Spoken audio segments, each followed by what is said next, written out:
Alrighty. As much as I want to make a new thumbnail for this, I'll just jump right into it.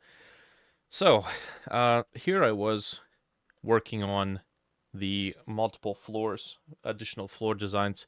These are large damaged floors for much larger spaces. And I figured, I got 8 new variations. I'm going to have to create a scene, make it a static body. I'm going to have to populate the mesh into it. I'm gonna have to repeat that for all 9 pieces, all 8 or however many more I'm gonna make. Excuse me, hiccups. So I figured, you know what? Now I think would be as good as time as any to see if we can create a plugin that can automate that for us.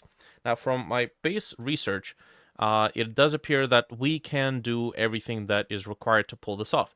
We can create a scene and save it as a file in editor, via code.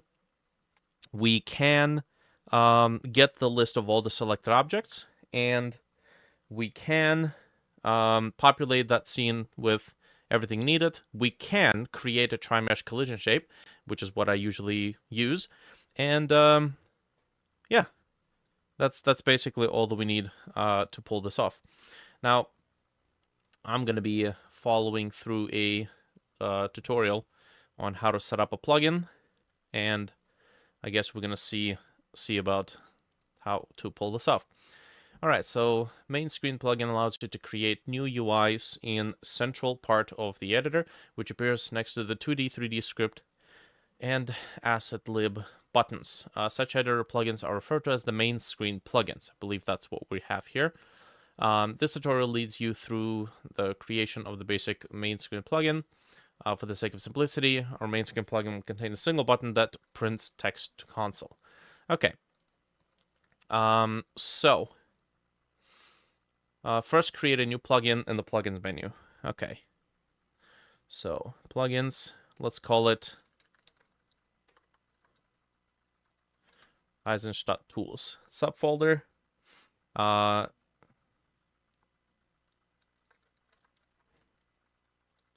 I think that should be good. Author.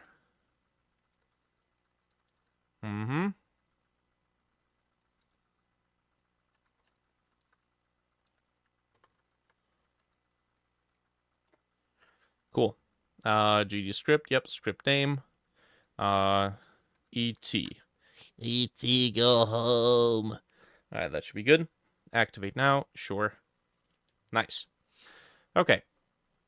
Let's see. So first create a new plugin in the plugins menu. For this tutorial, we'll put it in the folder main screen. In my case, we'll put it in the folder Eisenstadt Tools. Cool. I see I'm the one who's using capitals here. Whoops. But you can use any name you'd like. The plugin script will come with enter tree, exit tree methods, but the main screen plugin, we need to add a few extra methods, and add 5 extra methods, such as the script in the example. Make it a plugin. Yes. Try to make a plugin that can get all the selected OBJ files and create scenes for them. And collision shapes. Triplanar collision shapes right away. Shouldn't be too difficult from what I've researched. Okay, we got enter tree, exit tree. Cool. And then we have... What else do we have? We have a couple of functions in the tutorial right here. So what do we have? Has main screen, make visible, get plugin name. That's a custom function by the looks of it from the tutorial. And then here, get plugin icon, return get plugin icon. Editor interface, get editor theme, get icon, node, editor icons. Cool. Okay. The most important part of the script is the has main screen function, which is overloaded so it returns true. Right. This function is automatically called when the editor on the plugin, by the editor on plugin activation, to tell it that this plugin adds a new center view on the editor. For now, we'll leave the script as is, and we'll come back to it later. Cool. Main screen scene. So we need to create a new scene with a root node derived from control. Okay, I suppose we can do panel. Oy. Panel. Or panel container. Change type. There we go. Panel container. As instance tools. Cool. For the example of this plugin, we'll make a root node center container. Set this as root node, and in the viewport, click layout and select full rect. Okay. Tutorial might be a little outdated on that part. Container sizing. I guess we'll just see if something pops up. Let's give it a button. We know that we need a button. There we go. And then objs to tscn.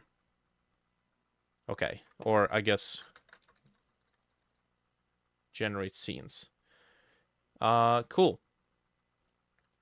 You also need to enable expand the vertical flag in the inspector. That's just UI stuff, blah, blah, blah. The panel now uses all the space available. Cool. Next, add a button to our example main screen. Add button node and set the text to print hello right.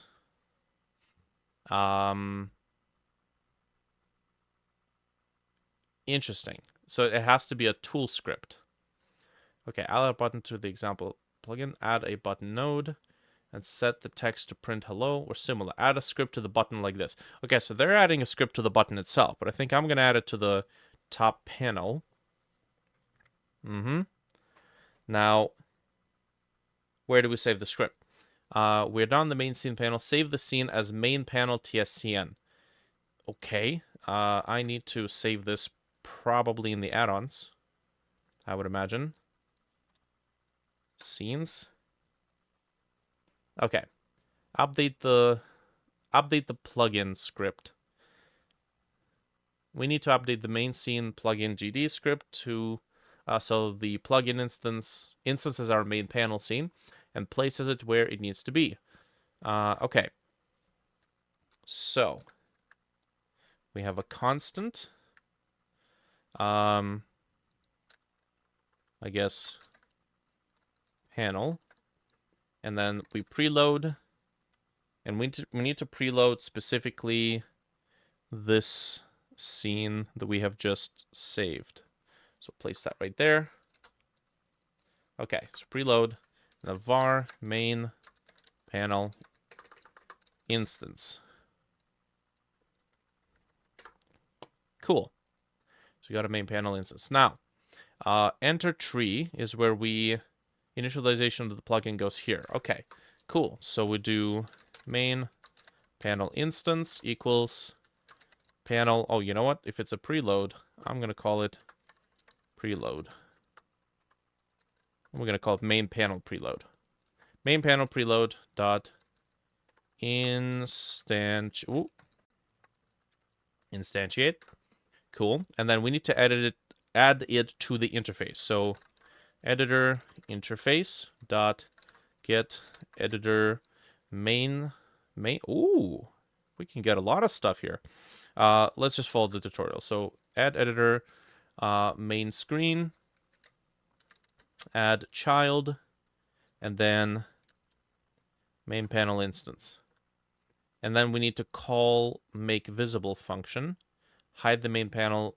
Very much required, really. Make visible false.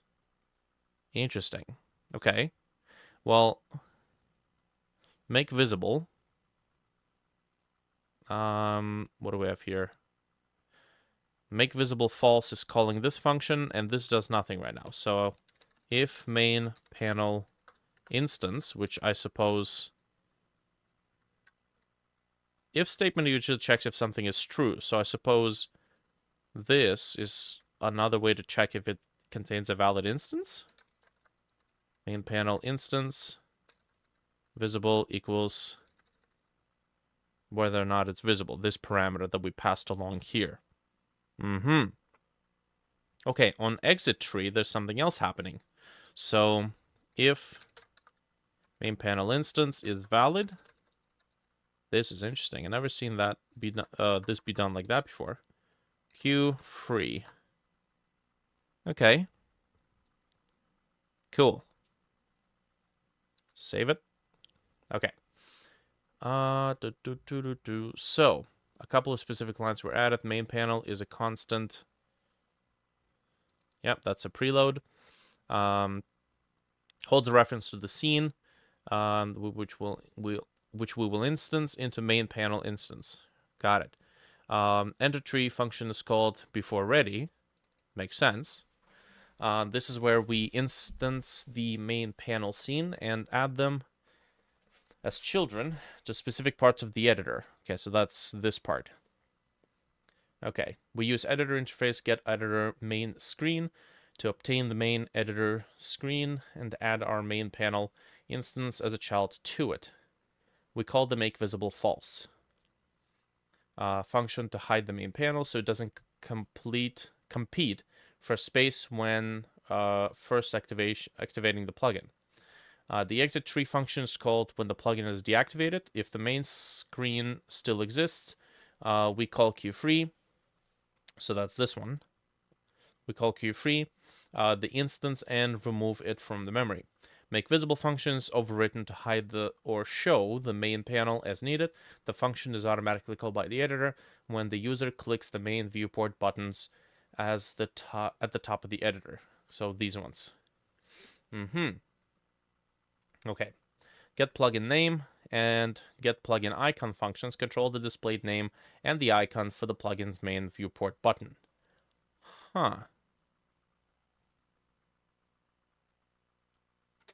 Node editor icons. Okay, that's get plugin name, get plugin icon. Which in this case is get icon. So the tutorial might be a little outdated. Another function you can add is handles function, which allows you to handle a node type, automatically focusing the main screen when the type is selected. This is similar to how clicking on the 3D node will automatically switch to the 3D viewport, which is no longer the thing. Right. Try the plugin. Activate the plugin in the project settings. You'll observe a new button next to 2D, 3D script, and viewport. Okay. Got it. Whoop, wrong place. Editor property is outside inspector. Oh boy. Okay, so... Hey, there we go. Main screen plugin. Cool. Nice. Okay. Cool. Now let's mess around with it. So what other places can we do this? Main screen plugin. Okay, so if it's a main screen plugin, this means that it's quite literally the entire freaking page. So that's a main screen, this is a main screen, this. Got it, and there's our generate scenes button. Okay, so what if we want to place it somewhere else? Whoa, the script panel is not opening anymore. That's interesting. I think I found a bug. Okay. Get editor theme. That's irrelevant. We have it right here. So, get editor main screen. So let's do get editor main screen, editor path, scale. Okay, so how do we get some other panel? Let's see. Let me just take a look here.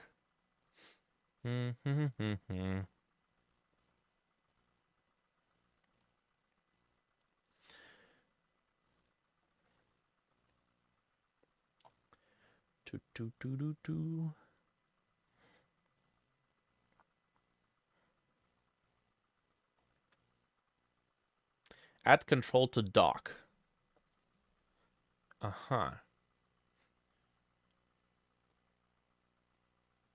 Okay, so add control to dock. Okay, which dock? Dock slot left, slot max. let's try that. And then the control is this instance. Okay. Go back here. Aha! Okay, cool. What else we got? BL, BR, UL. So that's probably up or above. Okay. All right. Boop. Okay. Well, that's not good. Oh, dang it. Come on. Update? No? All right. I guess now that we have this panel, make floating. Oh, go away. Wait. Come on. No way. Okay, so we'll get rid of this. Then, panel's bugging out. Oh no. Panel's bugging out. We can't close it anymore. Oh no. Okay. Okay, let's try this. Reload current project.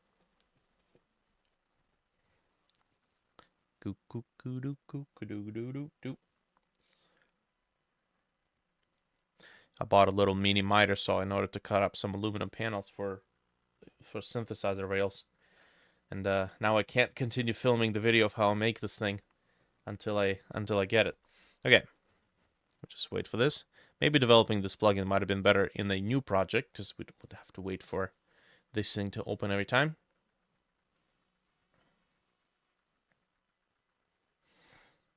Nice. Okay. So go here. And plugins. Dang it. It still adds it there. And the thing doesn't want to go away. Okay. Let me double check what this means. So dock slot left. Dock slot left side, upper left.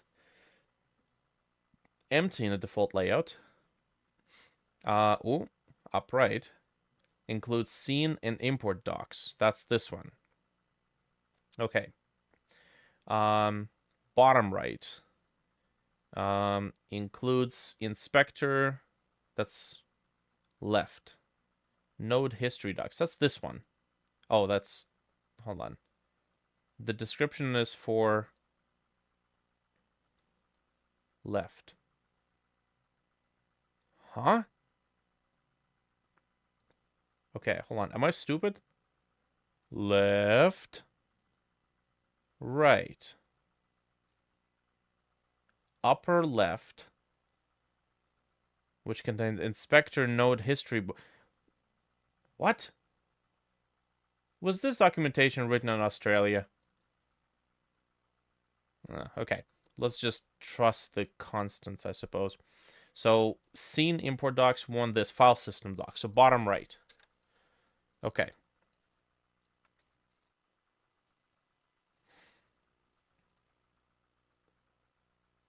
Yes, there we go. That's what I want. Oh, yes. Yes. Oh, that's awesome. Okay. Now, what would be even cooler is if we could add this below or right in between. That, to be honest, seems to me like that would just be the best way to do it. Okay. And we can also move it around by the looks of it. Cool. All right. So it doesn't really even matter. Nice. Add control to container. Project settings tab, canvas editor, toolbar, container toolbar. Oh, I suppose it's this one. Oh man, this is super cool. Okay. That's not what we need though. Editor menu, editor bottom, settings tab. Where else can we do? Add container to bottom panel.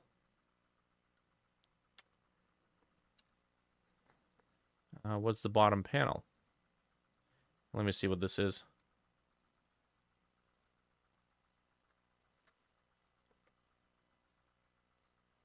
Too few arguments. Well, what do you want? Title. Ooh. Oh, there it is. Woo. Cool. All right. And then if we do here, nice, we got a big old button. Man, this is easier than I thought. This is like infinitely easier than making plugins for Blender. Damn. Oh man, we're gonna make so many tools. Okay, let's bring this back. Cool. Dock slot left, bottom right. Sure. All right. That should be perfectly fine. All right. So we can go in the scene and then tell it to not take up all the vertical space. Maybe even give it a VBox container. We'll just handle it for us. Okay, so this is OBJ's to scenes.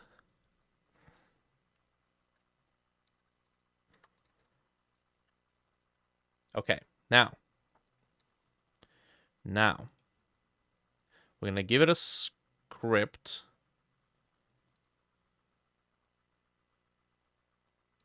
Tools plugin. This is gonna go to add-ons, Eisenstadt.tools, and I guess we can just save it here. I guess it's a rite of passage for any Godot developer. Eventually, you'll just be making your own plugins.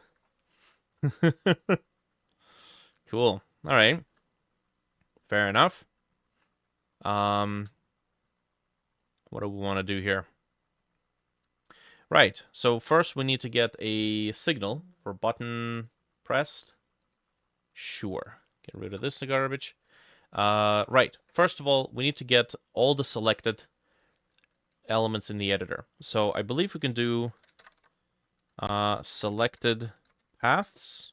Get selected paths editor interface.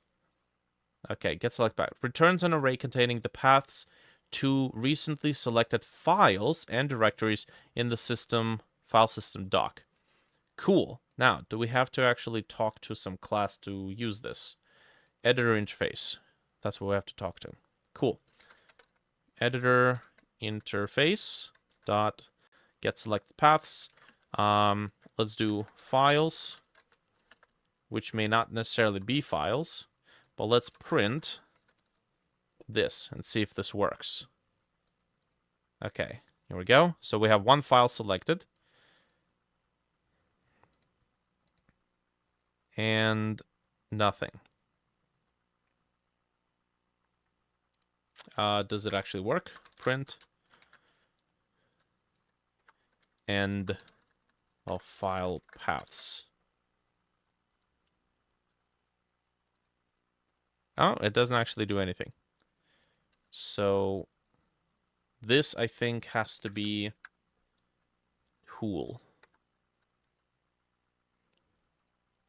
Might even have to be an editor plugin. Maybe, or maybe not. Let's see. Let's go here. Might have to reload it.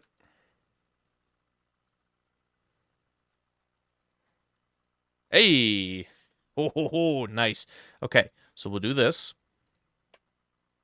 Yep, there's the array of multiple files. Oh, this might actually work. Oh, I am so excited. Okay, so first of all, we need to loop through all these files. So for each file in files. Okay, so we are not interested in doing this for anything that isn't an OBJ file. Okay, so if each file ends with .obj, then, well, then we'll just do some like print is obj. There we go. Nice. Okay. Pop up. And then let's find ourselves an obj. So here we go. 3 files. Is obj. Now what if we select this file? Is obj. And if we select these 2, just the end of file path. Okay, that's good enough. Okay, so create a scene for each file. Cool.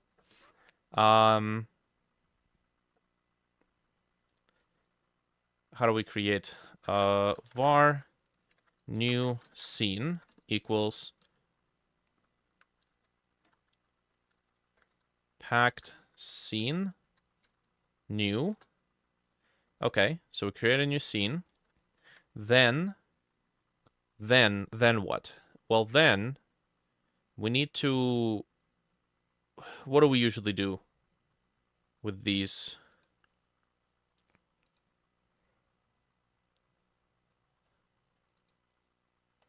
Okay, so here's a bunch of walls. Bunker kit. So if we take a look at this, we have static body, the mesh. The static body has the same name as the mesh. And then collision shape, which uses triplanar collisions. Literally it. Literally all that we need. Okay. Cool. Well, that's all fine and dandy.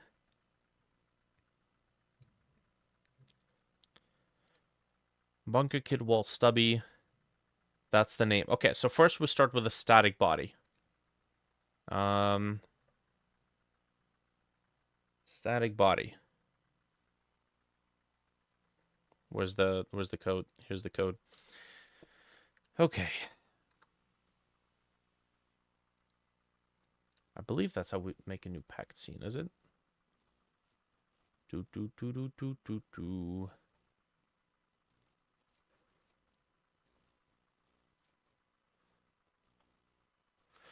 Right. Make a new packed scene. We need to make static body. Right. Root static equals static body 3D. We need to make a new one. And then into the scene, we need to pack this static body. Right. There we go. Now, the name of this has to be... The name of this has to be, let's say what? I'm just going to comment this out real quick so I can take a look at the name. So we'll do this. Print S.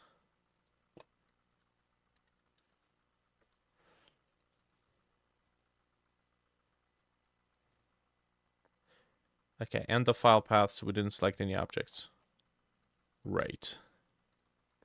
Okay, so the end of the name, which is this portion right here, is what we want to use as the topmost name of the scene. Okay, now we can get this last bit by dividing the entire string using forward slashes, getting the last element from the returned array, and then dropping the .obj from it. I think that should do it. Okay, so let's bring this back. Okay, we're gonna make the name of the root static, and it's also gonna be the name of the file, but for now, let's just do this. Var extracted name. We're gonna go each file dot split using the forward slash as the symbol. Okay, this is gonna give us the split. We're gonna get the last item in the array, and then we're gonna replace the .obj with nothing, with an empty string.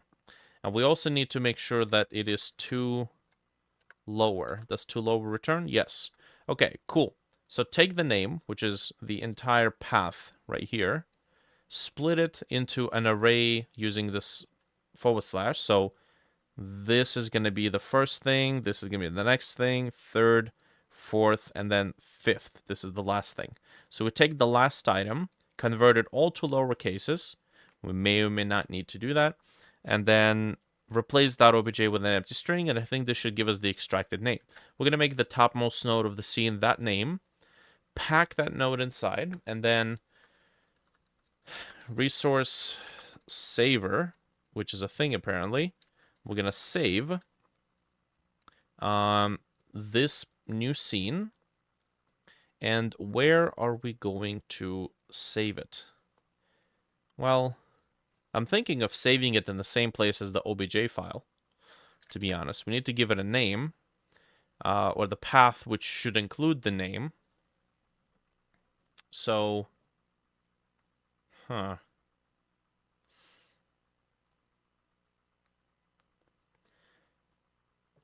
we can get the path if we take the full path and just remove the last bit of it with an empty string.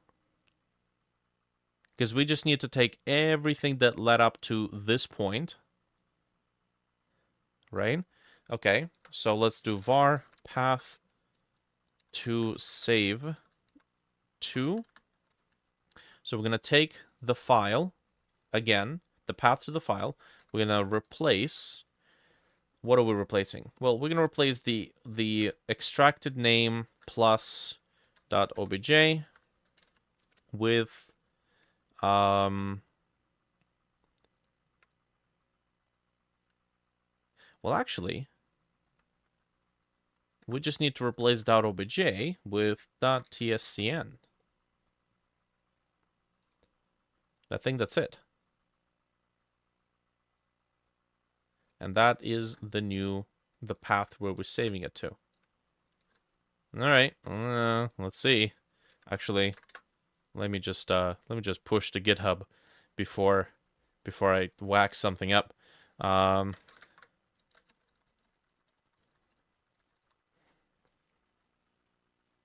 Created metal detector prop. Cool. Push to origin.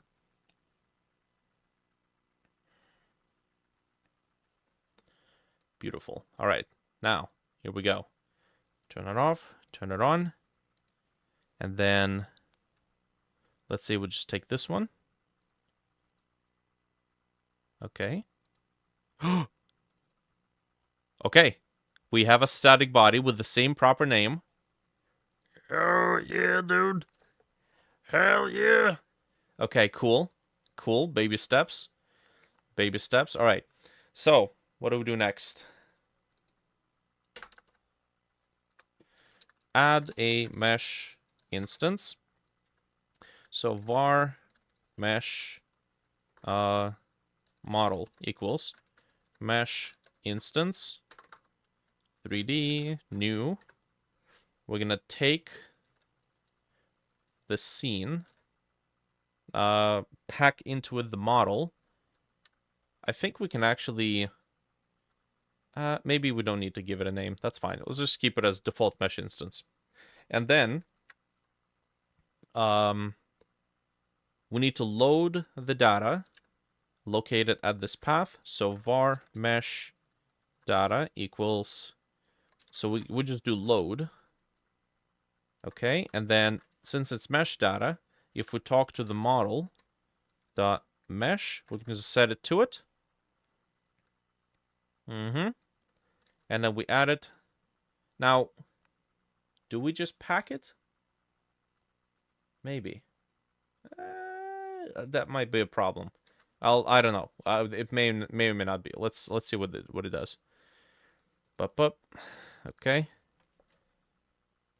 So let's get rid of this.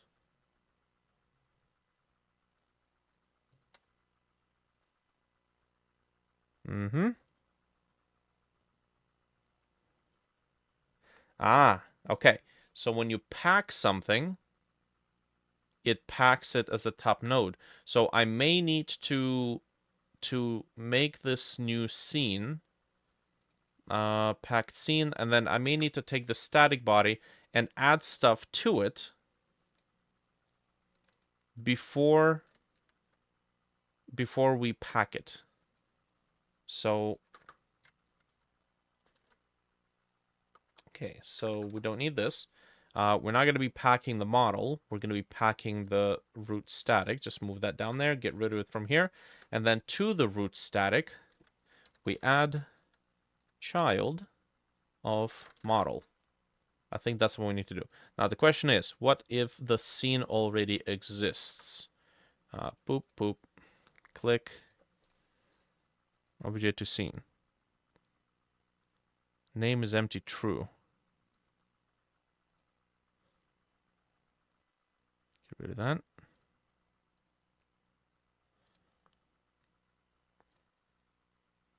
It might be refusing to do it because it already exists. No. Interesting. Okay. Could be, perhaps because the owner is not set. Set owner. The owner is going to be root static. That may or may not be the case. Because if you don't set the owner in a tool, when it instances stuff in the editor, it's not going to physically be present in the editor.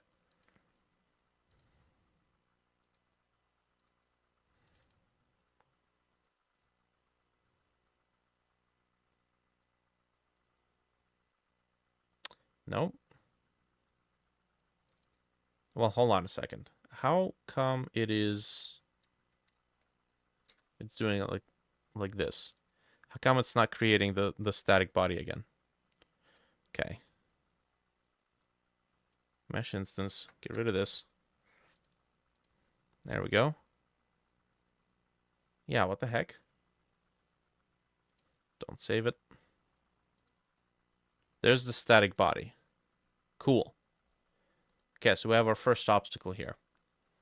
Static body gets added. How does pack work? Pack will ignore any subnodes not owned by the given node. See node owner. Ah, well, I mean, we've done that.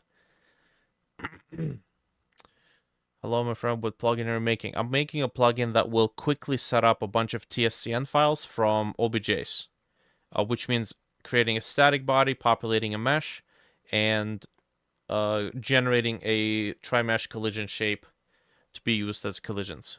Because we have a lot of props that we make, but a lot of these props are static elements. So, you know, making a scene and doing all that jazz by hand is kind of a pain in the butt. So that's what we're doing here. Almost there. Why are you using GGScript? Because C# sucks major dick holes. Welcome to the channel. Also, if I make a plugin in GGScript, both C# and regular people, you know, the normies, can actually make use of it. And if you're making a plugin in C#, only C# versions can make use of it. So, yeah. C# can suck my ass.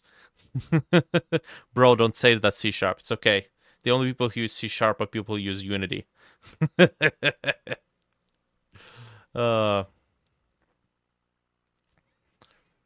Perfect. You got no interfaces and no bees. Well, so far I'm doing pretty good. My friend. Okay. Oh no, you know we've been invaded by a bunch of Unity devs. When? A lot of bird hurt in the comments in the moment. Okay, let me focus on actually getting this up and running. So I just need to make sure pack will ignore any subnodes not owned by given node. So we need to set owners, right?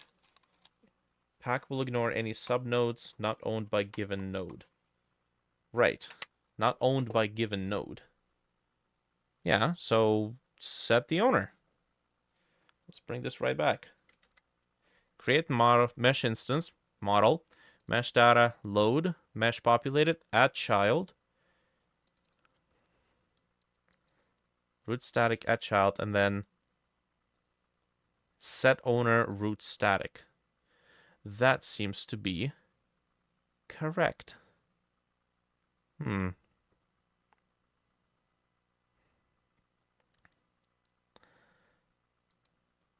Why you say my comment with accent? You're making fun of me? Maybe. Okay. It was proven that GG script is slow as C#. Yeah, but C# still sucks ass. The only time when I will ever need to use C# for its quote unquote performance improvements is when making games that I will never be making in my life. So it's all of its performance. It's just, it doesn't matter. You have read Uncle Bob, my friend. I have not. No. Also, I can't undo the accent now. It's sorry. I saw the last name Patel, and then immediately Russell Peters, Russell, comes to mind. I think it's a mental disorder at this point. Intel Core using C# can be translated into bytes 1.4 times. Well, that's a cool bit of trivia. Doesn't matter to me, I'm working in Godot here. Can you please explain why C# is bad? I never said C# was bad. I said C# can suck my whole ass.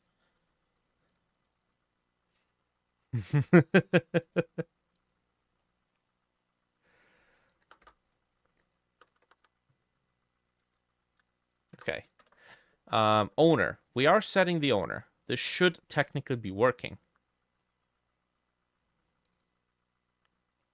Interesting. But is it though? Let me try this. This may or may not be... Let's try a different OBJ file. Let's take this one. Boop.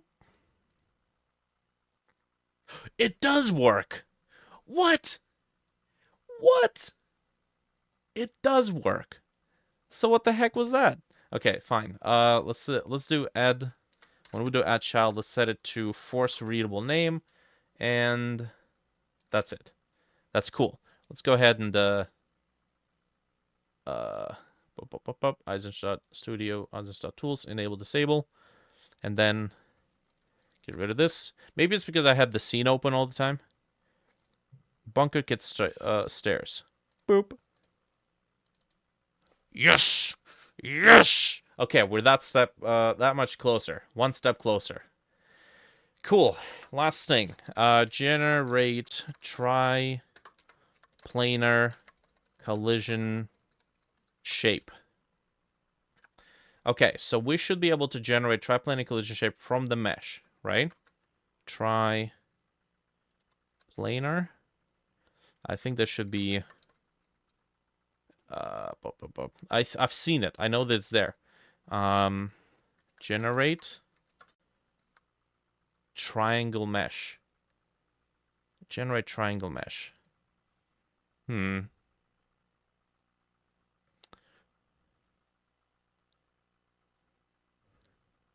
Why need plugin for this when you can use an editor script? So it could have a button, and I can send it over to my friends. Generate triangle mesh. Generates a triangle mesh from the mesh. Considers only surfaces using one of these primitive types. Triangles. That doesn't sound right. Triangle mesh. Tri-planar.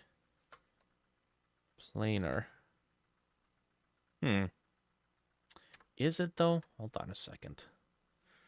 Let's double check this. So go 3D, mesh, tri-mesh, not triplanar. Ugh. Tri-mesh. There you go. Create tri-mesh collision, and then create tri-mesh shape. Create tri-mesh shape. Calculates concave polygon shape. Yeah, I think this is it. Concave polygon shape 3D. So I might be able to do this if the model types match up. So let's say model.mesh.create tri-mesh shape. Hey, look at that. Dakota. Hello. Unreal Pawn and Godot Pawn. I have no idea. I was watching the other stream where the person was using Pawn and Godot.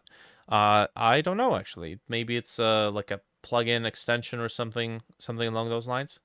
Or like somebody had defined a custom node type, or maybe they just refer to like a, I don't know, character body as a pawn. Don't really know without the context of what you were watching, man.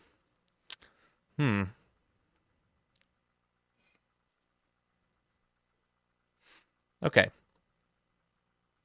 He was making a chess game. Oh, okay. So he's literally talking about the pawn as in the pawn. Got it. Okay. I'll shut up now. We need a collision shape here. So we're going to make a var shape collision shape 3D. Make a new shape. We are going to add that shape to this root static. Add child shape. This is going to be super helpful for like when you have 20, 30 variations of a single prop and you need to create scenes for them really quickly. Shape node and then true for human readable. We are going to tell the shape to set owner to be the root static, and then make sure this is a period, and I think that's it.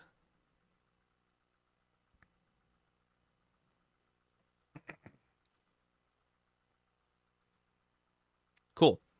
Let's go here. Enable, disable, and let's just delete this, close this. Yep, don't save, don't need. Bam. Okay, yes. We just haven't set the shape data. So we can do, I guess we can just do this. Shape node shape equals create triplane trimesh shape, and I think that's it. Boop boop. Okay, and then get rid of this. Select this one. Bam. Uh-huh. Uh-huh. Okay, I don't see the shape data though. Oh.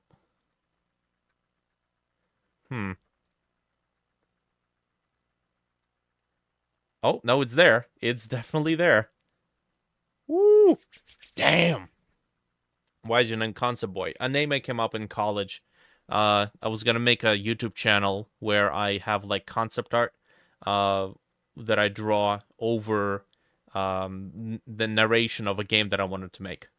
And then I realized that that's stupid, but the name stuck around. Do we have a lot of concepts? Yeah, I'm working on like 5 games at the same time.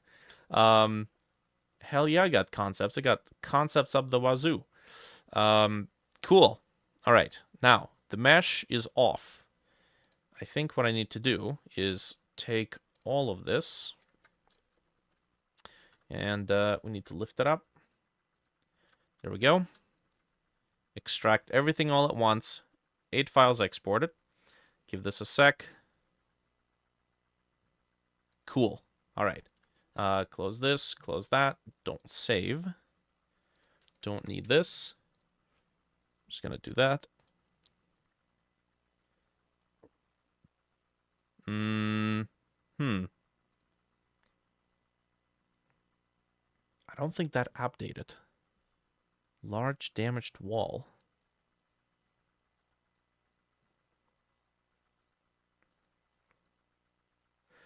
Hold on. I think it might not have updated it. Oh, no, I know exactly what happened. It's the freaking plugin. When I use this batch export plugin, it uses the center of the object as the center of, well, export, the point of origin. We're going to make sure that it uses the 3D cursor as the center now. Save it. And then just boop. And then we got it. Delete this. Delete this. Don't save. Nice. That shifted in place. Beautiful. All right. I should probably just do this one by one. There we go. Nice. And then, yeah, cool. So we do have this. I actually think I'm going to apply the material. Get surface material override. I'm going to use the dark texture for a placeholder, I think. We can always expand the plugin with additional features. Let's close this. Don't save. All right. So we know, I think we might have to bundle the plugin with a texture. I have a feeling. That's just a studio. All right, let's get a folder here. Create new folder. Resources. Come on. Is there a reason you don't use GLTF for Blender import? I use GLTF for larger objects, for more complex objects that need to be animated, and for like level. Like if I want to design a whole level in Blender, or giant chunks of the level, I will use GLTF. But for like little props, OBJ gets the job done just fine. So I just use that. Resources. Okay, let's create a new material. Resource. So it's going to be standard material. Yes. Okay. Temp.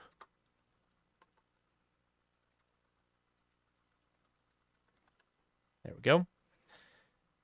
And we are going to create a very quick texture.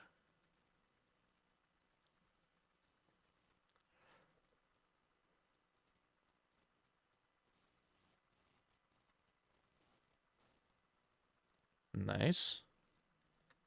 We're going to select everything. We're going to shrink selection. Actually, no. I'm gonna do this way. Go into tool options. Do that. Control-Shift-I, invert.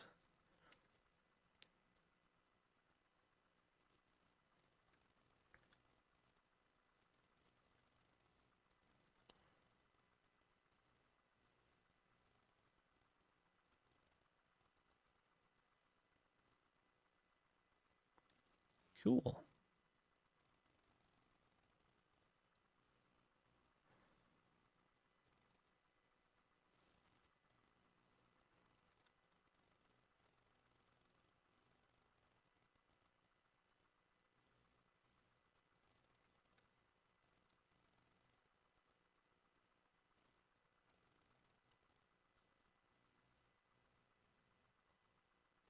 Nice. All right, so get that set up as a tiny little grid pattern. Scale it from the top left corner, 50%, 50%. It did not use the top left corner. Why? I don't flippin' know. Okay, that's fine.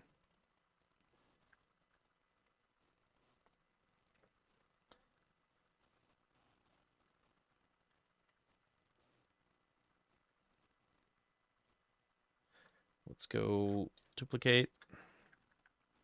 Nice. And then we're going to take... Oh, damn it. There we go. Nice. And we're going to take this one and this one. Join. Oh, join with Control-E. And then we're going to darken it. Fantastic. Let's get this exported. This is going to go to copy, open the file manager.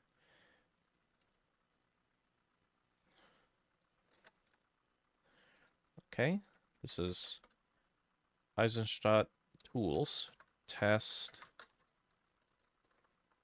pattern. Cool. And I don't think I need to save that. That's fine. It's a JPEG image too. All right. So all I got to do is assign albedo. There we go. And we're going to go back to the code. This is where we need to preload the resource. So pattern preload. We're going to preload this resource. Nice. And then when we set up the mesh instance, we can technically apply it to every object here, or to every material slot. So if we do get material, get surface override count, 4x in this number, and then we can do model.get surface material. It wants the number with supply x, and then actually we want to set surface material override, and then the material we set it with is the pattern preload. And I think that's it. So even if the object has like 5 or 10 or 20 material slots, it will be populated with this pattern. Okay, we might even toggle it to be triplanar. Okay, so let's go over here. Click on this. OBJ. I think it worked. Yes, but it has to be triplanar because none of the objects that I just made have a have UV mapping on them. There we go. Distant. Can't watch long. Optician waiting. Got it. We'll see later. Hopefully. I hope you will. Good luck, man. All right, so this works. Now, if I were to delete this, don't save. So if I were to, again, do this, open it up. Yes, there we go. That works. Although I probably wouldn't want to make it that strong of a grid. Let's ease up on this a little bit.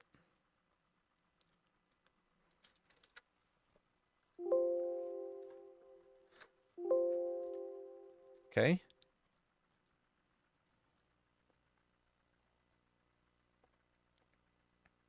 You know what we might do? I think maybe I can create like 15 variations of different colors for these patterns, then create like 15 or even 20. Create 20 different materials, and that way, as we are cycling through all of these surface materials, a different color is going to be applied to each and every slot, which will make it surprisingly easy for us to see which material slot is belonging to which part of the mesh. This is the one thing that has actually been driving me kind of nuts in Godot. What the hell is material slot 0? You see, in Blender, we usually assign a name to a material slot. Now, I understand that maybe the OBJ files don't store that data, so they have to resort to slot 0, slot 1, slot 2. But why can't we rename it here? Ugh! Why can't we rename it here? Or even better, like give us some sort of an option where we hover over the slot and it highlights the portion of the whatchamacallit, portion of the mesh that uses that slot. I think that would be a cool addition. So for the time being, I think what we can do is just do like some sort of a multicolored system. Maybe even give ourselves a little checkbox here that can where we can select if we're going to be using a light theme, multicolor, or no material at all. Oh man, we're going down the rabbit hole of tool making. Cool. So it works. Now one more thing that I wanted to check. If I add, let's say, a light whatever node, like OmniLight. Okay, place it here. Sure. There we go. What if I go back to here, click on this. Let me close this, and then generate again. Is it going to be destroyed? Yes, it is. Okay. So, gotta be careful. I guess this is where we can start adding features. So, let's start with what? Object to scene. Let's add a HBox container. And let's add a checkbox. Checkbox. Okay. The checkbox has text. So let's say overwrite. It is going to be disabled by default. So if there is already a file in existence, here we are not going to overwrite. Okay. That's perfect. So first of all, what do we have in the resource saver? It has save resource format saver, get recognized extension, add resource format saver. Cool. So that's literally just for one thing and one thing only, which is saving a resource. Right. Let's see here. How do we know if this is checked? There's got to be a property. Alignment, toggle mode. It is a button. It's extending a button. And then pressed is the property. So if this is pressed, well, if this is pressed, then technically if there's something present, we shouldn't be doing anything. Let's go up here. Okay. If there is a scene already present and overwrite is disabled, do not run. So if pressed is on, we're going to print something. So we're going to say duplicate file found and name matched aborting scene creation.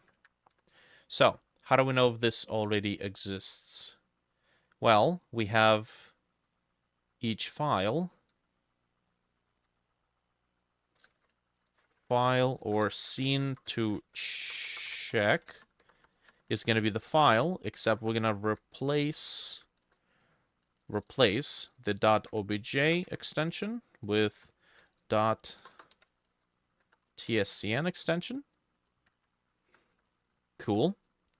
Scene to check. Each file is going to be replaced. The name of the file, and then we need to check if that exists. So I think file access. File exists. Here's the path. So if it exists, return out of the execution. I think that's it. So that should prevent it from doing anything. Disable, enable, close, and end of file path. Well, I mean, it doesn't look like it did anything. Pressed.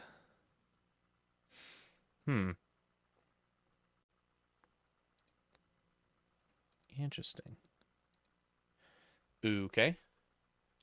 Did it actually perform the check? Let's see. Print checking.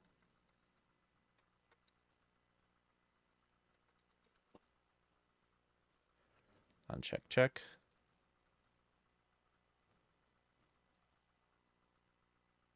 Duplicate file found and name matched to boarding scene creation.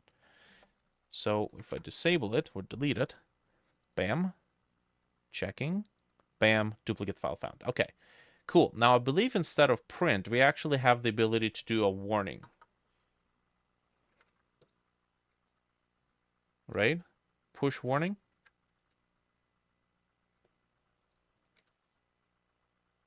Okay, let's see what that does. I think that should be a little bit flashier. Yes, duplicate file found. Nice. And then is obj is not needed anymore.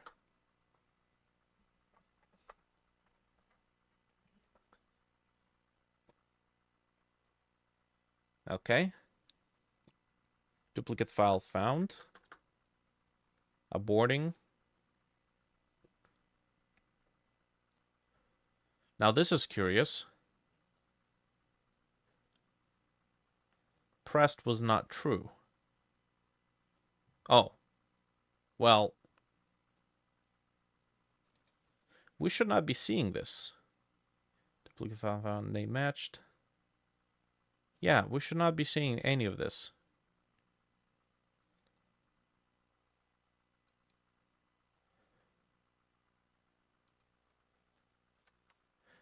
Okay, so clear obj scenes.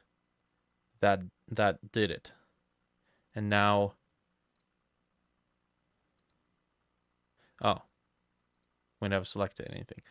Right. So maybe we should have a little warning that tells us about it. So if file's size is 0, then push warning.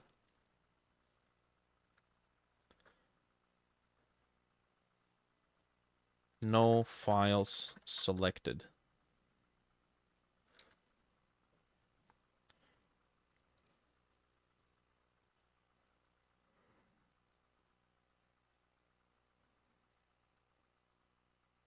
Okay, so clearly we have something selected here.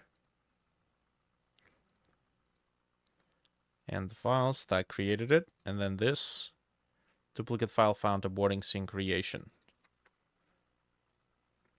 Duplicate file found, overwrite disabled.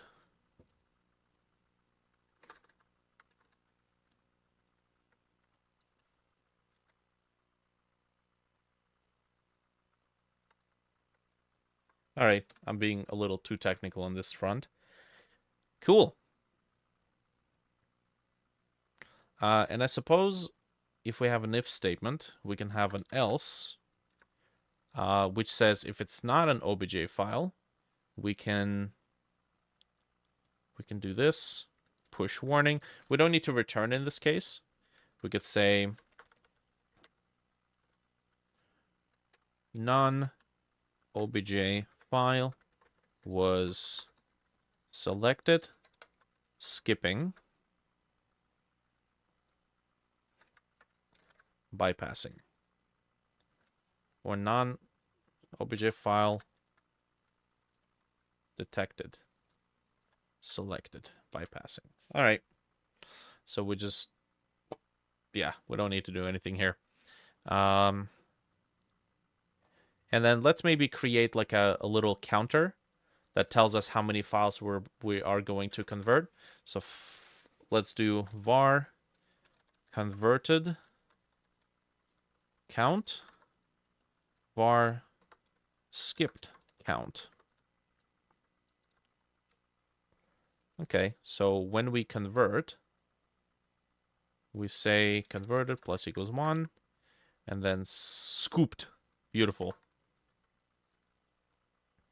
We're going to do skipped plus equals 1. There we go. Is this C++, Python, Java, JavaScript, GitHub? It's Scratch. That's what it is. It's Scratch. It's HTML.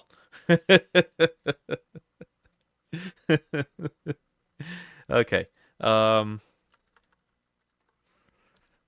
Cool. What do we do here? So print. So we're gonna print s converted count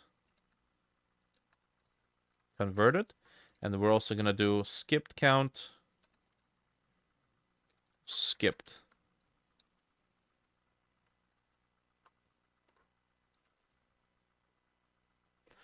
Perfect. Thought a sub by going to head out, try making small practice levels. Sounds good, man.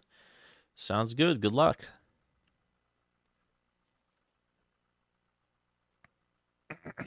Okay. Cool. So we have this. Okay. And then if we do one converted, one skipped. Okay. Duplicate file found. Technically, if duplicate file found, skipped should be +1. Oh, duplicate file found shouldn't return. It should continue.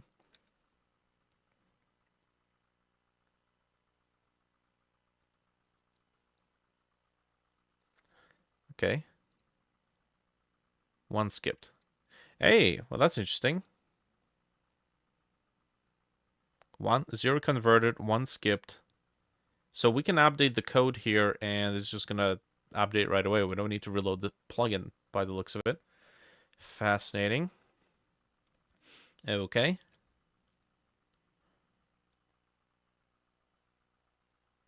Okay, that's fine. Cool. So,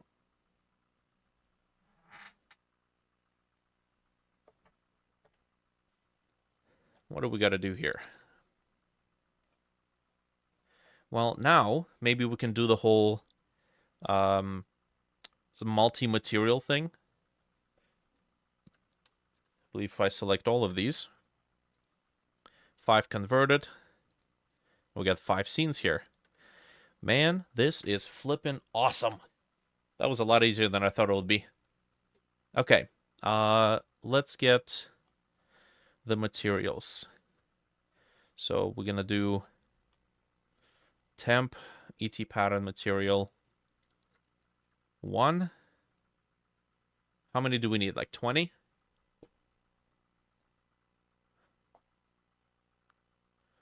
Oh, geez. Okay, this is gonna take a little while. Duplicate 2. I think that's fine. So duplicating should be okay. Hey, why did you... You didn't have to scan it the first time. Unless... Oh, I renamed it. No, I didn't. What? Duplicate. 3. File already exists. Well, la-di-da. That's not good. Okay, we'll just assume that it's there. Duplicate 4. Duplicate 5. What? Every second time it needs to rescan the whole thing. All right. Duplicate 6. Well, at least we found a bug. Duplicate 7.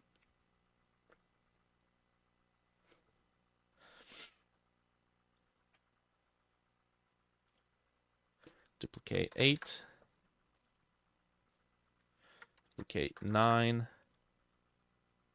All right. I don't think we'll ever have more than 20.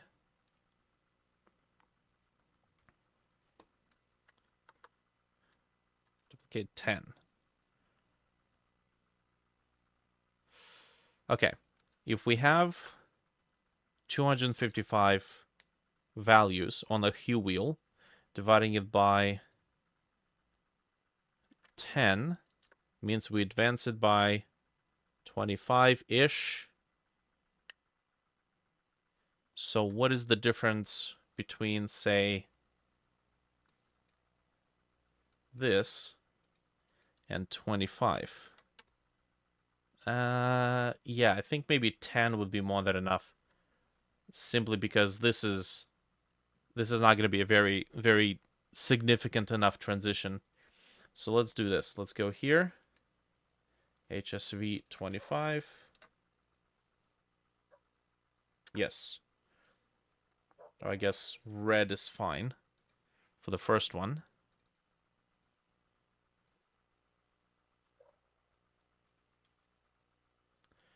$25. Oh, that's here.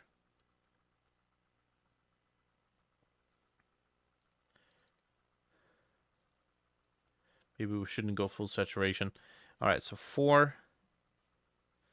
You'll be 50. Oh, the neighbor's dog is going nuts. 50. Okay, this is 75. This is 100. Whoops. 100.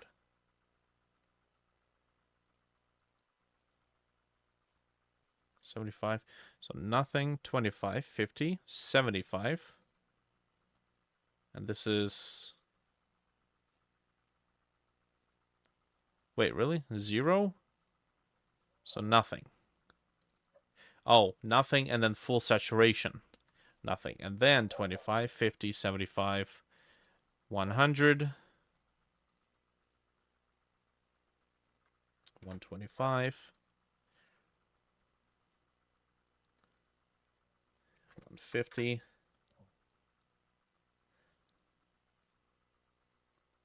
175.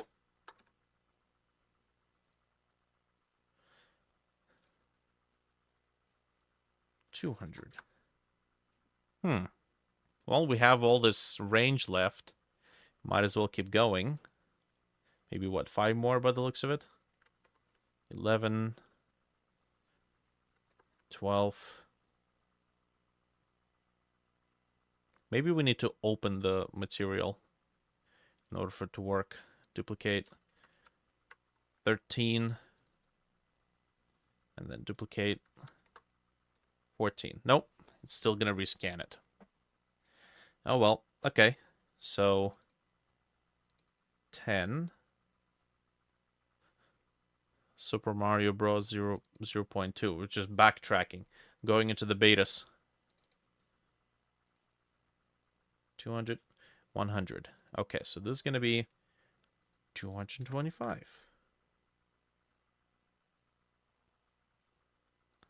250.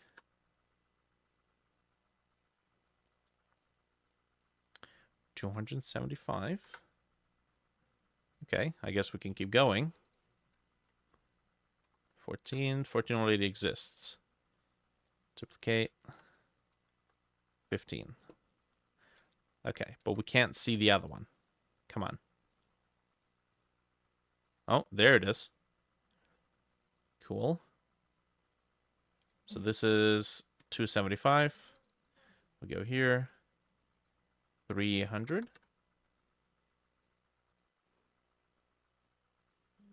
And then 325. Except we can't go all the way to the end, so we're just going to have to work with this. Cool. That's fine. Let's switch back here. So we have override.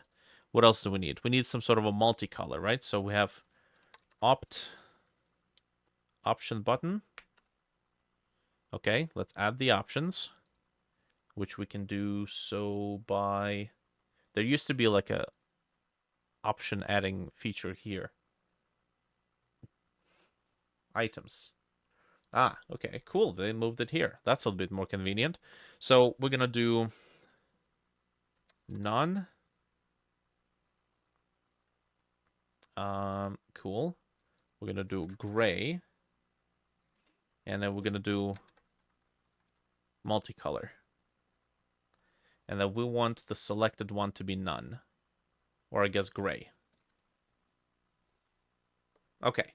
So this is going to determine whether or not there will be a material, no material, or multicolor material. Cool. So how do we go about grabbing the value? Selected. That only tells us the integer value. Alignment, methods. Okay, so we could get the selected property, which for some reason -1 is the default one. Oh, right, because we changed it here from -1. All right, that's fine. And we use the selected in order to get item... I want a string. Get item text. There we go. All right. Ooh. Aha. Right. So we might want to turn this into an array. We need to preload all of these. hold Control. There we go. Nice. So we preload this, and then when we actually apply it, we'll use the first one. Now, let's do this. If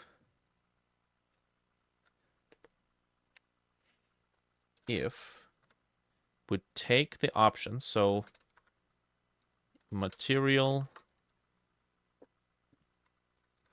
apply material, we talk to this, get item text. I guess we should probably extract it first. So we're not going to put it into an if statement right away. We're going to do var opt text. Okay, we get item text, and then we're going to be supplying the selected option as an index, so that we can now use in a match statement and check if it is gray. Then we are going to simply supply the very first material from the array, which is the gray one. If it is multicolor, okay, multicolor, then it's not going to be 0. It is going to be based on what? Well, why don't we use this converted count as a way to increment the numbers? So we do this. We take this number, and then here we're gonna modulus it, or modulus something by it. What is going to be modulus? We're going to take the pattern preload array, which contains all the materials with all the patterns and all the multicolors. It has it has the size. We modulus it with the converted count. So that should mean that as it's going through the numbers, it goes 0, 1, 2, 3, 4, 5, 6, 7, 8, 9, 10, 20, 30, 50. It's going to reach the 15, and because we modulus it... Oh no, we got to do the opposite. It's the reverse. There we go. So we take the number that is currently counting upwards, and then when we modulus it by the size of the array, when it reaches 15, it goes back to 0. Gotta go, bye-bye. Sounds good, man. Well, hello there. John Warner. Good day. All right, so converted count, we modulus it by the size, and I think that's it. So hypothetically speaking, if I were to maybe not do this here, let's do this as a test. Okay, so let's say, actually no.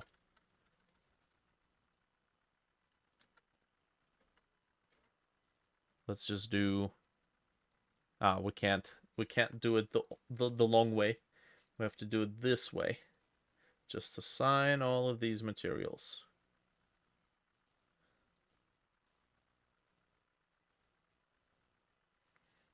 Okay.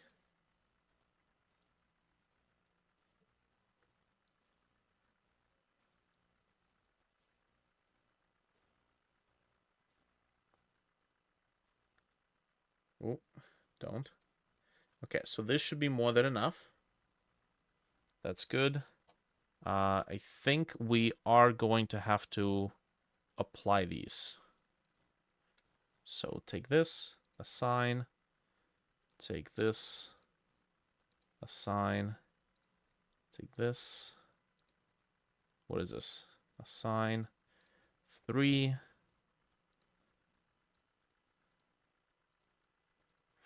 4, 5, 6, 7, 8, 9, 10, 11. Okay, and then if I select, that's pretty much the rest of it. Okay, So 10, 11, 13, 14, 15.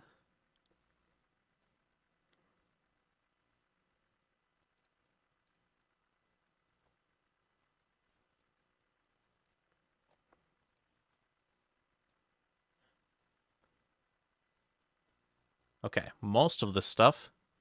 So to ask what's happening, I am making a plugin that is supposed to help me quickly convert scene files from OBJ files. And not only that, it needs to create scenes which contain a collision shape. And what I'm working on right now is a little extra feature, because that's already done, that color codes the individual material slots in the OBJ file so that we can tell which slot belongs to which part of the mesh. It's like an ID mask of a sort. Okay. Now, I lost count which one I was doing. So 16, 17, 18. I think that's more than enough.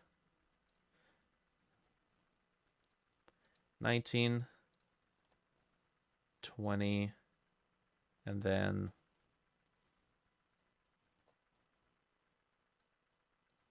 21 and 22. Okay, that's it. So this is all that we need to do. File, export, OBJ. Okay, we're gonna export this and just have it like a test utility. Okay, so mat, plugin mat test.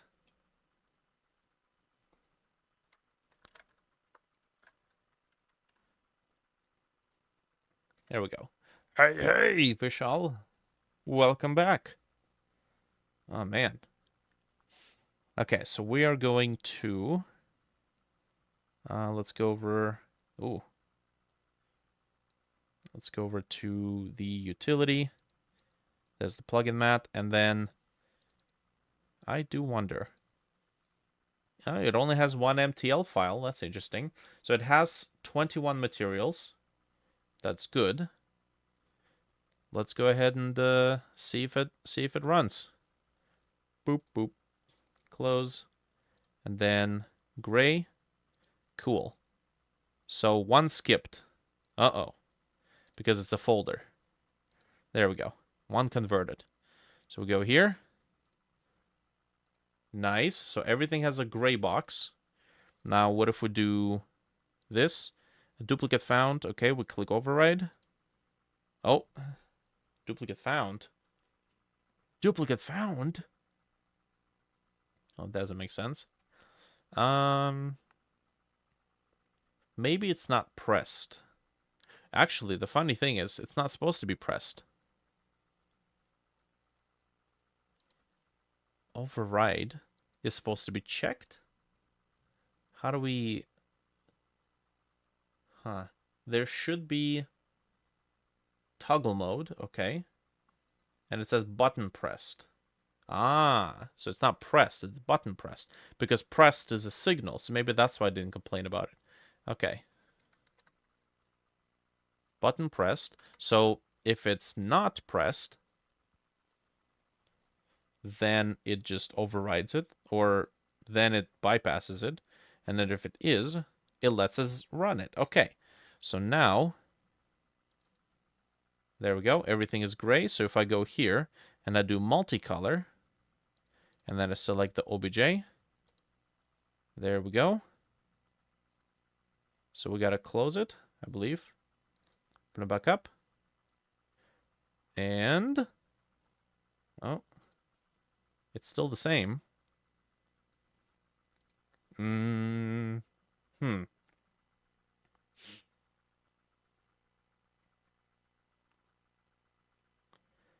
If the pattern is multi-color, that should be a valid option, right? Multicolor. Then it will take the converted count, which is added down here, and then modulus it with pattern preload size, however many patterns there are, which is 15-ish, 15, 14. This should have technically worked. Maybe we do need to unload and reload it. Or maybe it just didn't work because non-obj file selected. It's this one. Okay, one converted. Open it up. No, they're not multicolored.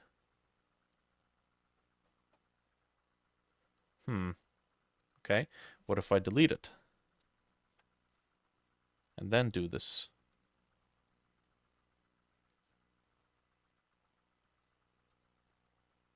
Nope. Material 0. Pattern material 0. Let's double check this. Print. Let's get the modulus value. Now nobody is selected. Oops. 0. Interesting. Pattern preload. You're not incrementing the loop materials, so mod isn't changing. But it does increment the loop materials. Converted count adds +1. Oh. Right, I'm an idiot. What? No. Yes, I'm supposed to be using X, which is per material. This is per entire object. Whoops. That is not correct. There we go. Thank you very much. So we close. I think if I just do this, I think I need to close it. So, boop. Ah, there's the modulus, and then it goes up to 14. Don't need this, and then we go back here. Yes! Yes! Oh, man, that is going to be so flippin' useful. Absolutely phenomenal. Man, that's awesome. That is flippin' awesome. Okay, so that is basically... That's basically it. Now, I guess at this point, we can just add a... What? Label? Label is fine. Create scenes from OBJs. There we go. There is technically another plugin while I'm on the subject. There's another plugin that I should make. I should just make it a part of the Eisenstadt tools, to be honest. This is create, what is it? Material, standard, material from maps. So I've been begging and pleading and pestering the Godot developers to create this as a built-in feature, but basically it is when you export a texture set from Substance Painter, you usually get albedo, roughness, metallic, ambient occlusion, normal, and maybe an emissive map, right? And maybe some other stuff. And just the drag of applying all of those maps into a brand new created material is such a pain in the ass, right? Especially when you have props upon props upon props upon props that you have to put together. It just takes forever. So I believe we should be able to repeat the same process. As a matter of fact, I think it's going to be much, much easier. I think we should be able to just have it populate the maps based on a criteria. Just create a new material, populate albedo, populate the albedo, roughness, etc., etc., into the proper slots and then call the function to save the material, and then we're done. Man, that might be very useful. Okay, so let's see if we can do that. So what do we need for this? We likely need to define. We need to define a list of maps. Man, the list of extensions. So we use suffixes at the end of the maps in order to define what map goes into what slot. So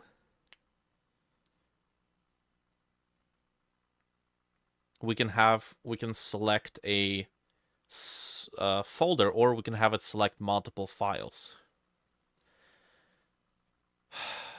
If we select multiple files, I suppose we can use the location of the first file as the location where it is going to store the material, which means you can actually trick it by selecting the material folder first and then selecting the number of textures. Because when we loop through it, it will just say, oh, first location is the destination. Cool.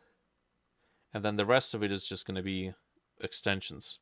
Now, what do we use? We use PNGs and JPEGs. We don't use anything else. And I am already on the subject of making plugins. And these are the only two plugins that I feel like I need. Create scenes from OBJs. Cool.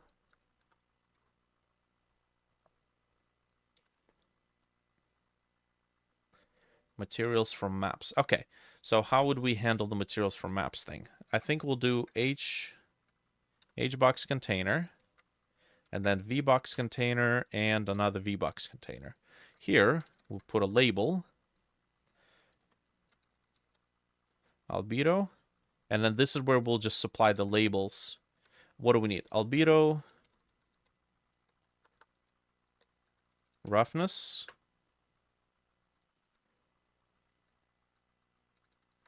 metallic. This is where we'll supply the extensions. Metallic and what else? Metallic, AO, ambient occlusion,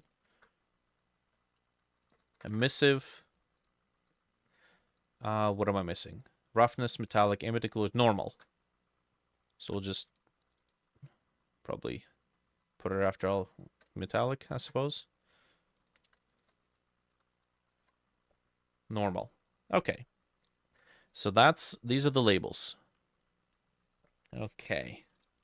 Here, we're going to put entry, or what is it, text? Text edit? Okay. Nope. Text edit is probably a big piece. It's like entry, box, some sort of a box. There's a node, control node. Maybe they joined the line edit and text edit. Code edit. Multi-line text editor. Line edit. There we go. I just named it. There we go. All right, let's give it a location, container sizing, horizontal, vertical. No, that's not it. It is a VBox container, so we need to tell the VBox container to expand. Expand. There we go. Nice. Okay. Oh, but see, that doesn't line it up. The labels don't line up. So either we have to place them into a series of containers, which doesn't seem to be too bad, or we have to use a grid container. All right, that's fine. Let's just, I guess, what would be easier to parse? I think it would be easier to parse if it was a series of hbox containers, to be honest.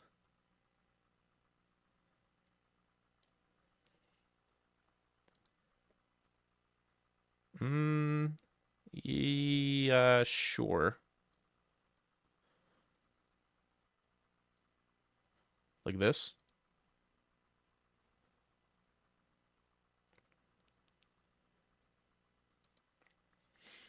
And then if we make the labels expand,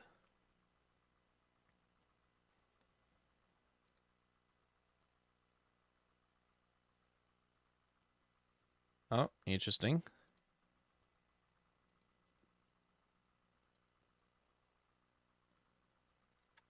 It doesn't want to do it. Okay. And moving the stuff is too much work. So, boop. Each material has a scene, so can customize it easier. Each material as a scene, not as a scene, but as a resource. Going forward, or only needing the one item. Well, it's like, let's say if I have radio locator. Okay, so when I textured this, right, it came up with a bunch of maps. I just need to make a material, like quickly, make a material from all these maps so I can apply it to the object and be done with it, right? It's just the whole drag of moving every single texture over into the slot and doing all that stuff. Yeah, creating a scene for the material edit, except it automatically pre-populates all the textures. I don't know how that's going to work, to be honest, because there is a certain point where you have to wait for the material to import or to, I think, like transcode all of the textures. So I don't know how that's going to work. Okay, this is where we put the extension that we'd like to contain. So albedo, let's say we're going to give these a definitive minimum size.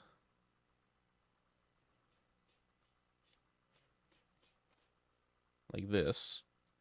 So 80 pixels. And then these guys, we can make them fill, expand. There we go.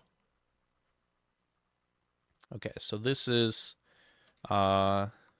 roughness or metallic. Metallic. So this is only for recognizing the textures. So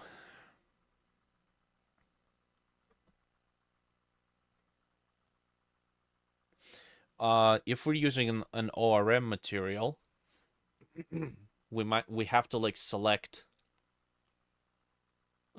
the individual textures, or it would all be baked into one single texture, but into different color channels. So we'd have to select the color channels.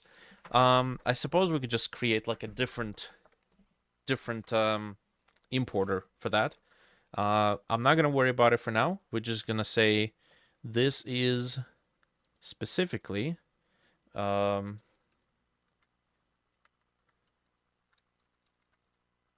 standard matte from maps. Okay. That's good. Maybe we'll have a little checkbox that says, okay, we're going to use an ORM material. And we're not going to try to adhere to every standard under the sun. We're just going to take how we handle the textures, and we're just going to use that particular method. So metallic.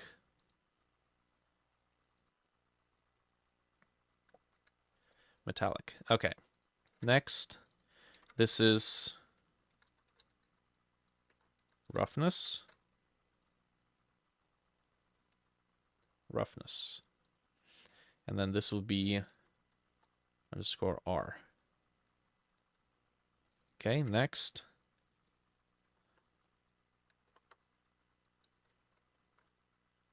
A occlusion. Oh, can't have periods. Oh, I guess occlusion is fine. The label will say, I guess we'll just do a dot occlusion. Okay, next, normal.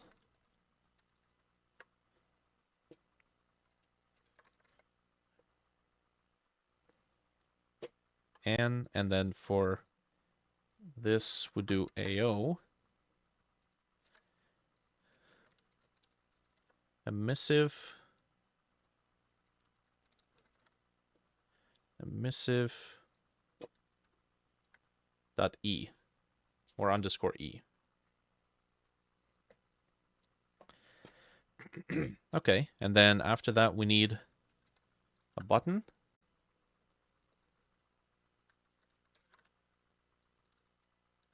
Generate mat. Maybe having some sort of a divider or separator might be nice here. Let's see. H separator. And then we'll place it above here. Nice. Can we adjust the thickness? We can adjust the spacing.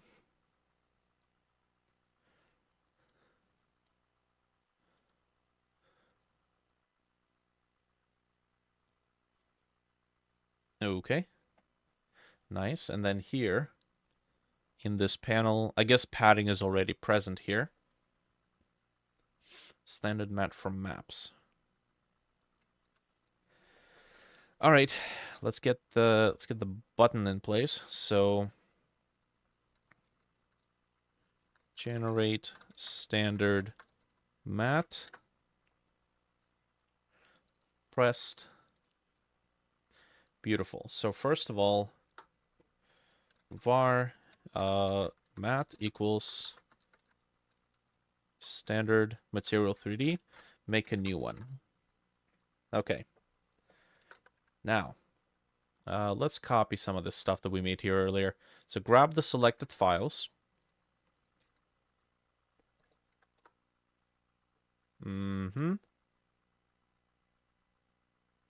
Okay. No file selected. That's fine.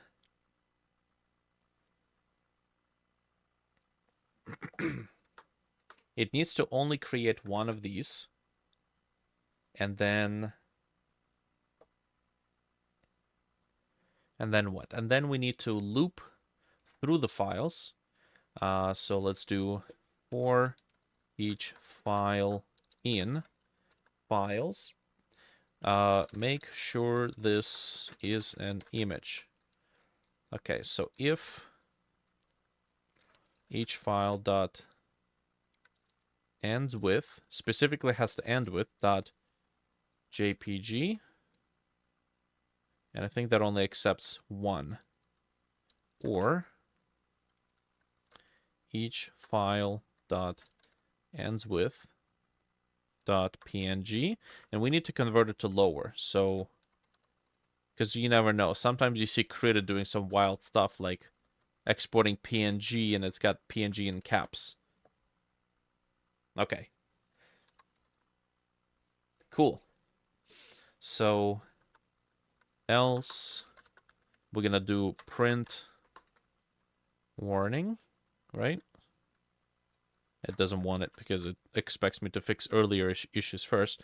Non JPG or PNG image file selected. Okay, so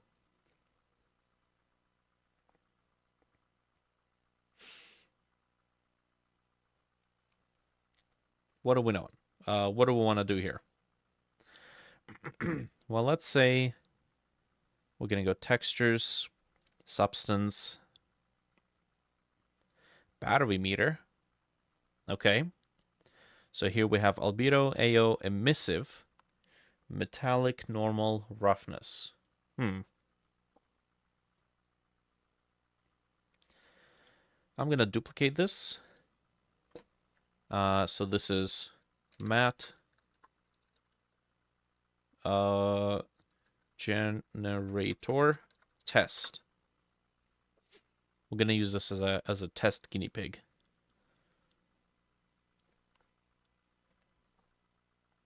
Oh God. For every single file, it's got to perform the scan multiple times. Just double check. Oh, let's make sure there's no duplicates. Yo. Okay then. What is this shit? I have not seen shenanigans like this in my life.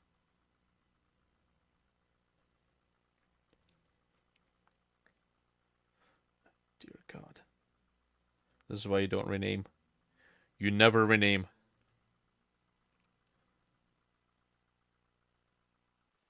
Hey, there we go. Okay. So we're just going to go down here. Okay, battery meter, and this is, we're working with mat generator test. Okay, so according to our very own writing, albedo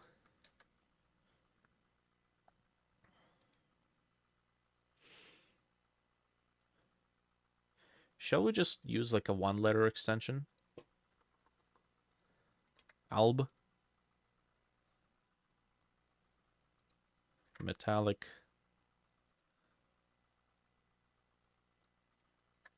Roughness.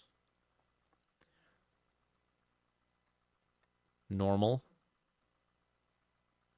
Emissive. And I guess rough can be 4 letters.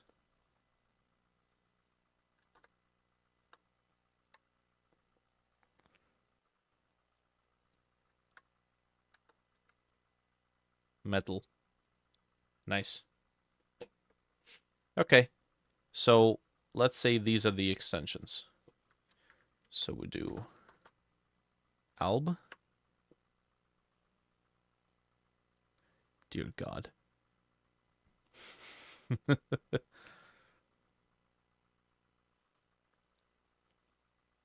AO, but AO has to be lowercase. So it'll kind of be like a standardized approach. So we'll make sure we have templates in our Substance Painter that has these extensions. Emit.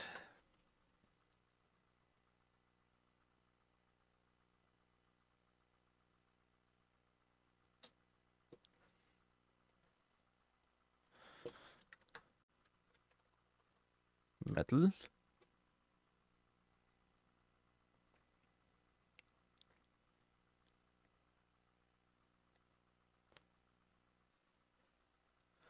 Norm.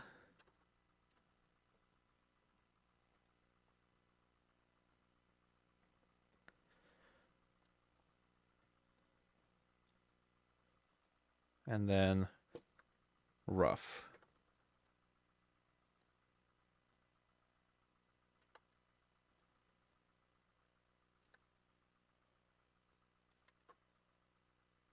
ROGH. Okay.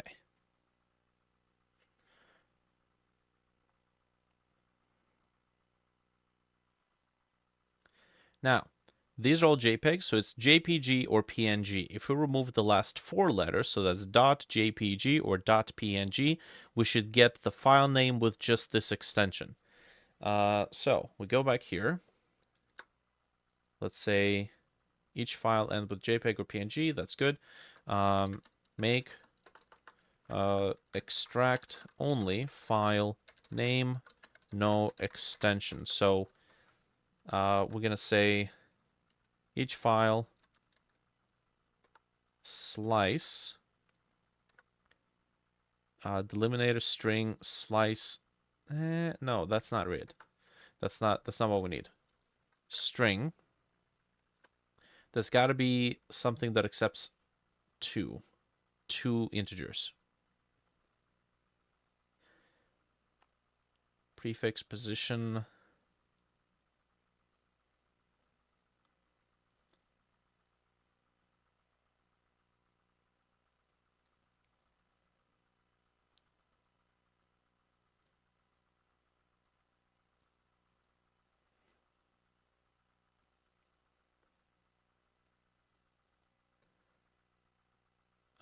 There has to be a slice.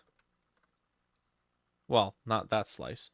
Get slice, delimiter string.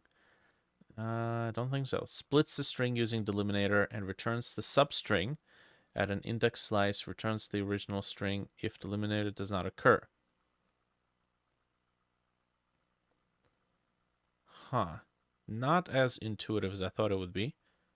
So it takes this, gets the slice, or slices it, gives us the second one, which is example.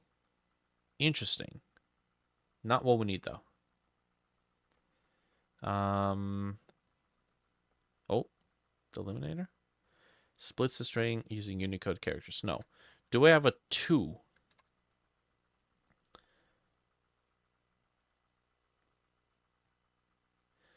Count from 2. We can count something. 2, 2, 2, and that's it. Interesting. Okay, well this is interesting. Let's instruct or take a look at what we have here. Godot string slice. Substring with character that only returns from 2. Substring second argument should be optional. Position substring. Whoa.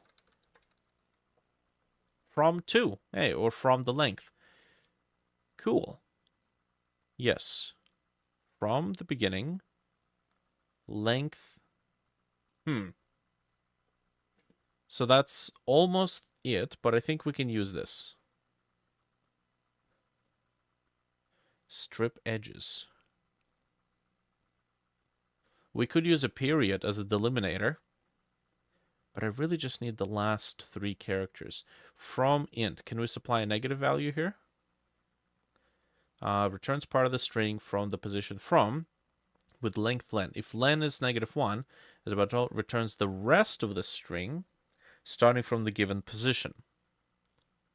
Right. Well, can I do a negative value for len? Substring from -1, 2, 3, 4, and then length is just -1. I don't know if this is going to work, to be honest. Let's see. Print, and then print warning. Print warning not found. Push warning. Alrighty. I gotta reload so that the user interface would get updated. There we go. And I select these files.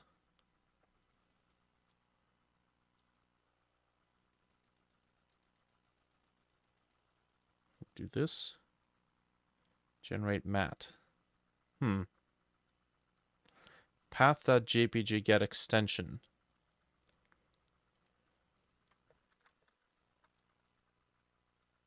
Get extension. Extension. I can't spell for shit. Get extension. If the string is valid, file name or path, returns the file extension without deleting period. Otherwise returns the empty string. Yeah. That will do nicely. And this is a string operator. Yeah. Okay. Cool. Yeah, that's gonna work out just fine. Right. Okay, so we do get extension, and then we're gonna do each file dot what is it? Replace this. We need to make sure that it's got a period included.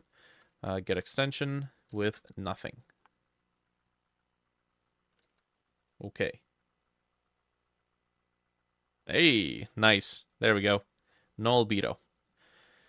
Perfect. Now, does it return an error if it fails? Oh, come on. I'm trying to get to the documentation. There we go. I don't know why I have to do that. Otherwise returns an empty string. Okay, cool. So we'll do this.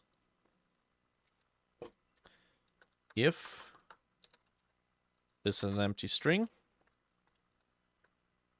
return. And then push warning. One of selected images or files. Oh, easy. One of selected files has no extension. Cool. Otherwise, keep doing what you're doing. All right, so this file, no extension. Cool. So what do I want to do with this?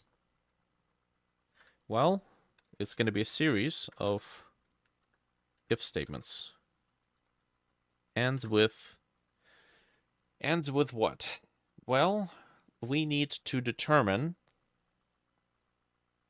which one of these parameters we're going to be working with. Albedo, metallic, roughness, ambient occlusion, normal, emissive. Now, we could initiate a loop through this VBox container, and then we just loop through all of these. Right? The name of this will determine the destination, which map we're trying to populate.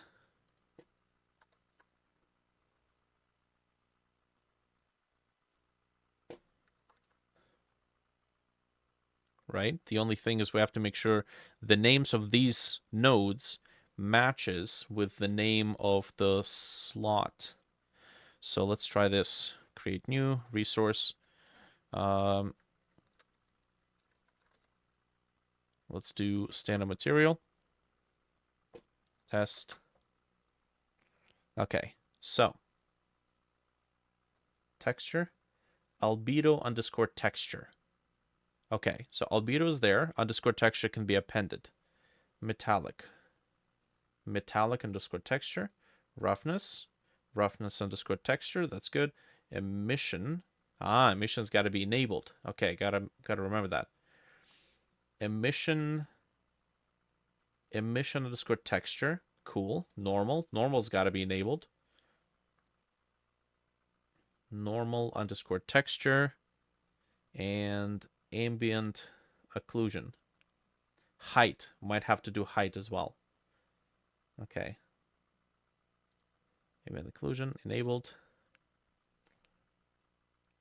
Okay, this is AO. So ambient occlusion is AO. And then height.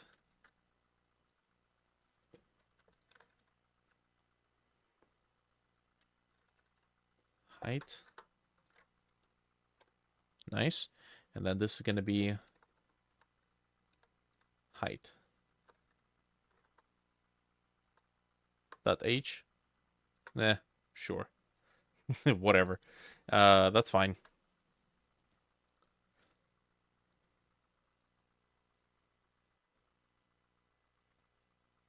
Cool. So, we are going to go back here. We need to determine which map is this. So determine which map this texture belongs to. So we're going to do for each. So each map VBox or HBox in. We're gonna loop through this. Get children. We do have to be careful. There's a button here, so I might want to do another VBox container and then populate everything in here.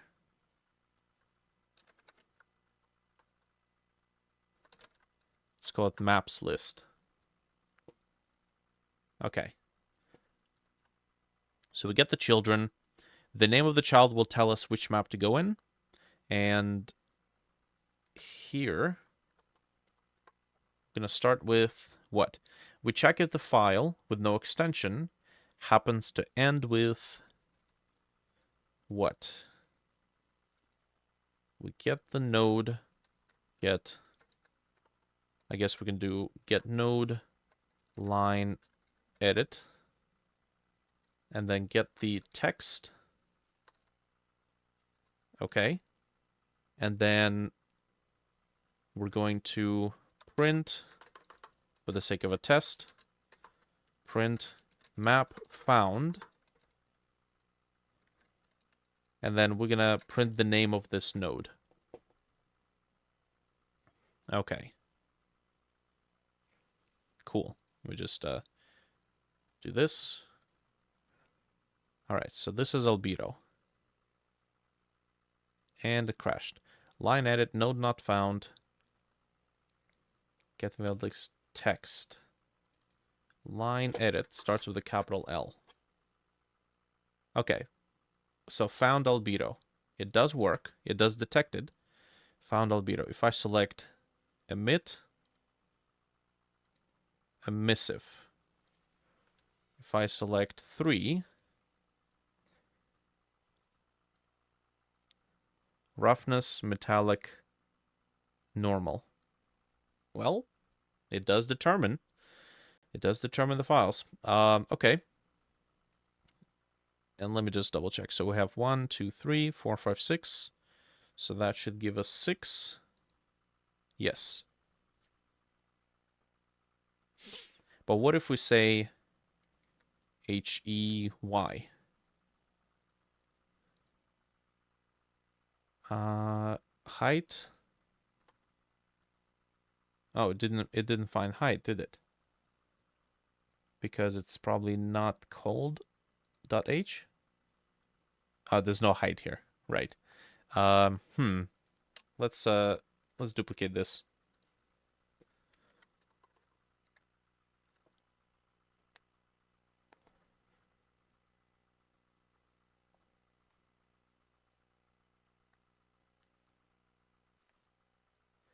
Okay. Height, okay. And if we do HF, no height. Nice. Okay, so all that's left to do is populate the resource, populate the slots into the resource. Okay, how do we do that? So we need to do...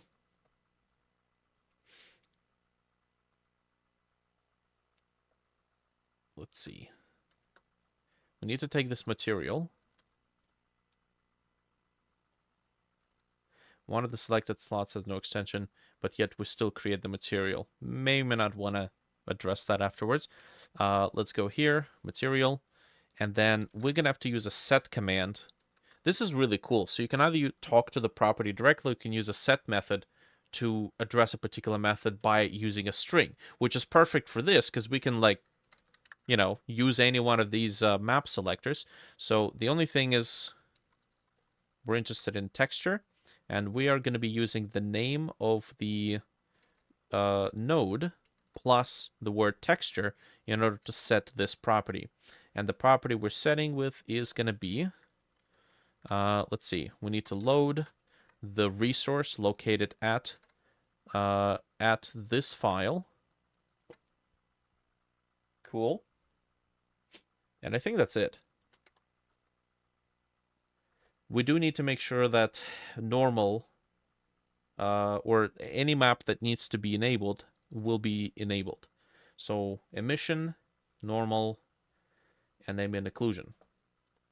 Okay, so make sure any map that needs to be enabled is enabled. Okay. So AO enabled, normal enabled, emission enabled. Okay. I think if I use get and check if the property exists, I can then set it to be turned on. I think if get. So we take this, we attempt to get a property. Enabled. Why sort enabled? We attempt to get a property. If it's not equals to null, I believe that's what get function will give us. Returns variant value from given property. If the property doesn't exist, returns null. Beautiful.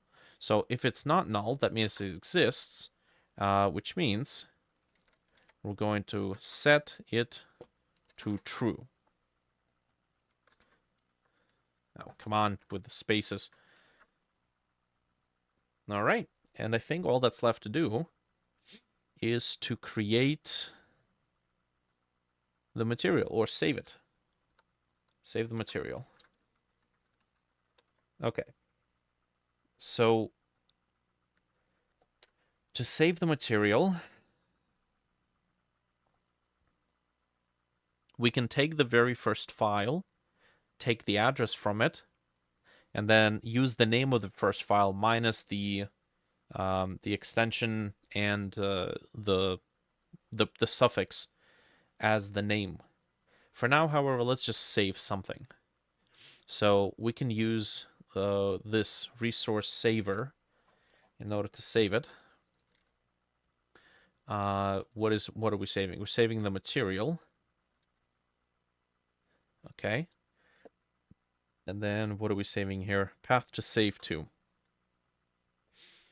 We can take the file.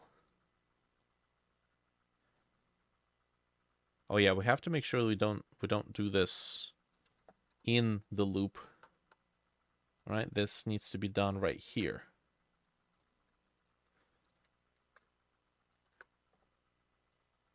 Save the material. We save the material. Location. If there's no files here, it's going to fail anyways. So let's make a variable, save path. We take the files. We split it using the /. Okay. Cool. Now that gives us the entire path split up into an array. So I'm gonna do files, the very first file. I'm gonna have to do that in the other one anyways. We're gonna replace the last thing. The last thing, which is -1. The last thing with nothing. Actually, maybe I can just give it a temporary name just to see if it works. And that becomes the save path, and we're just going to save it right here. Alrighty. Here goes nothing.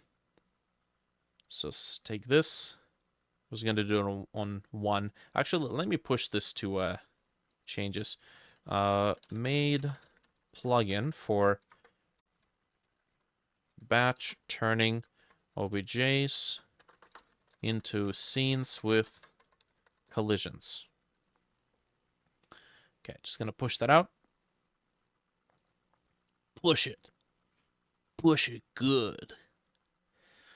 All right, we're safe. Map found albedo. Well, it's right there. And there's the texture. Okay. All right. And then if we do this, 1, 2, 3, 4, 5, 6, 7. There should be 7 messages. Oh, there's only 4. Probably because the naming wasn't there. Okay, so what are we expecting? Roughness, albedo, ambient occlusion, emissive.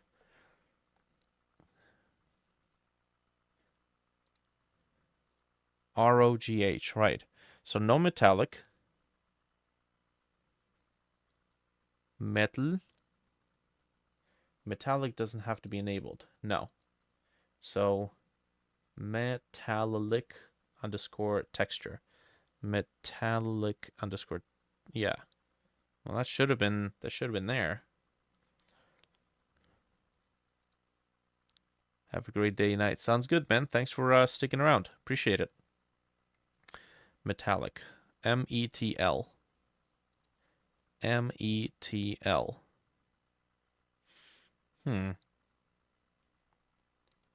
Let me do this. So else file no extension. So print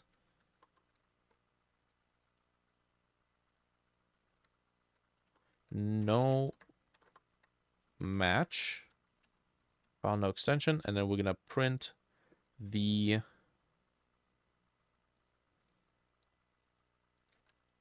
box. Or actually, no, we're gonna print the line edit.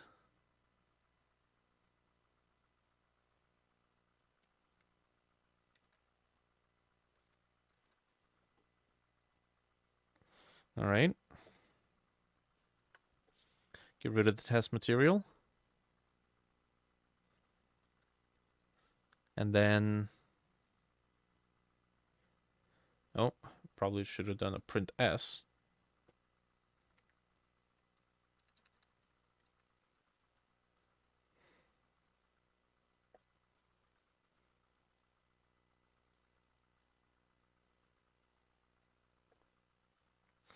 Okay.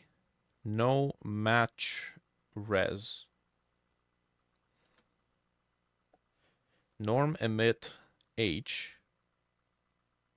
Emit alb. What the? Wait. Did we update? Yeah, we did update. That is weird. Oh. It's complaining.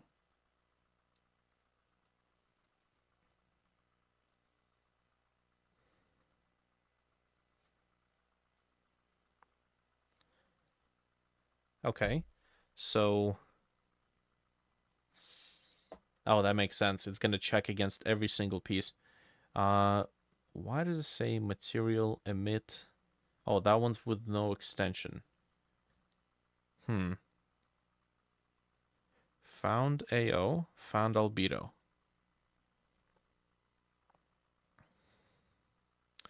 It says no match. Okay, that's strange. Is it not looping through all the selections?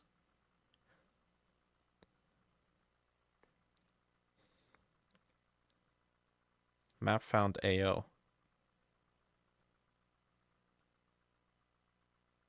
Emit. Emissive found. Yeah, it seems like it's not looping through the files. Let me try this. Print. Let's see how many files it's actually looping through. 1. Okay, there's only 1 file.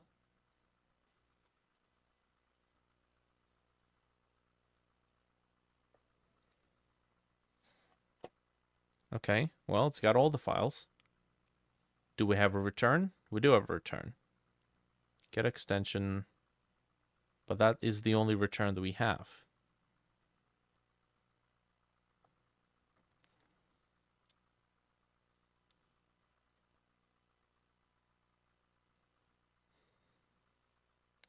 Okay, it found roughness. It found albedo. It found ambient occlusion. It found emissive. Is it not looping through the rest of the children? Okay, let's try this. Let's not do this.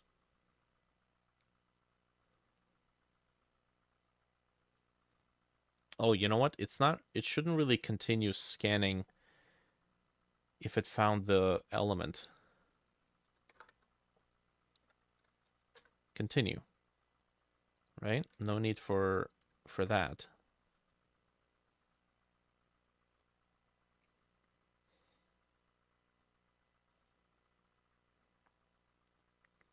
One of the selected files had no extension.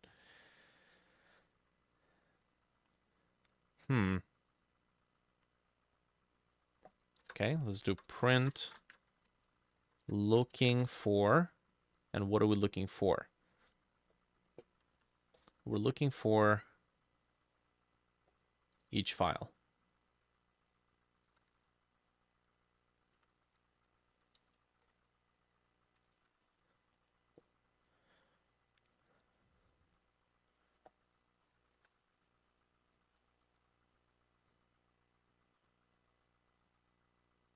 Okay. So looking for rough. Map found roughness. We're looking for albedo, ambient occlusion, emit, and then it just stops. Why does it stop at emit? Let's see.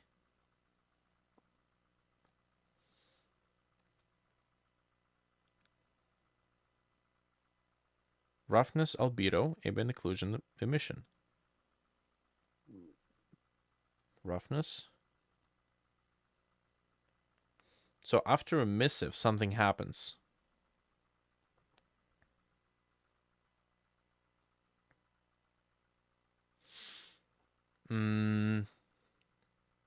Maybe it's because we have a continue. No, not really. That is weird.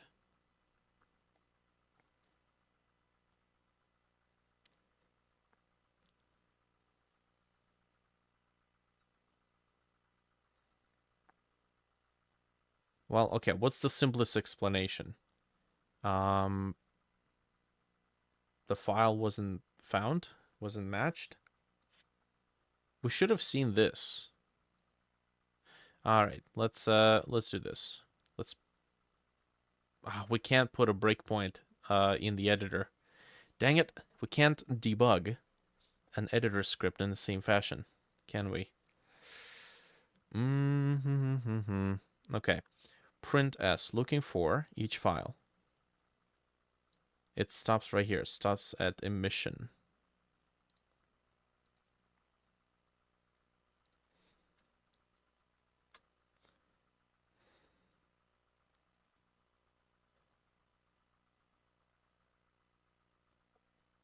Remapped parameter not found. Emissive texture. Oh, well, maybe that's what's happening.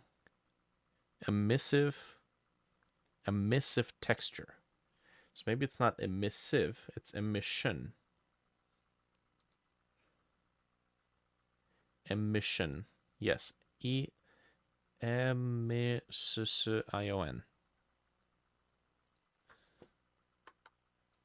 That's probably why. And then it also says height. Height texture. It's probably called something else. Something stupid. Height map enabled. Height map texture. Okay. There we go. Okay, think that ought to do it. It fails. Should tell us. Okay, parameter not found. Emission texture. Emissive. There's no such thing as emissive. It's emission. Remapped parameter not found. Emissive should be now emission. Well, that's what I named it.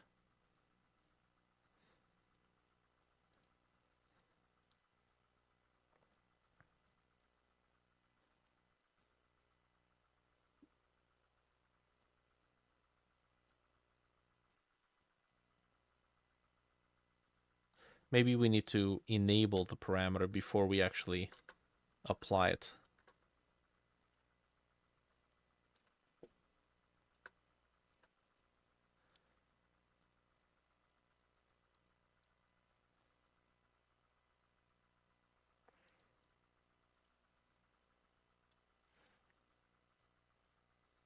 Okay.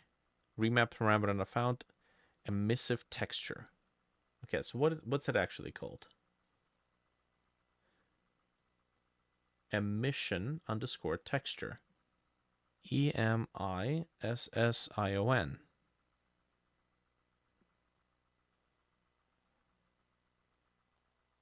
Map found emissive. Why does it still say emissive? Oh, because the names of the nodes are not going to be updated until I do this. That's right. Okay. That's good. We're learning. Okay. Okay. I think that's it. Norm, metallic.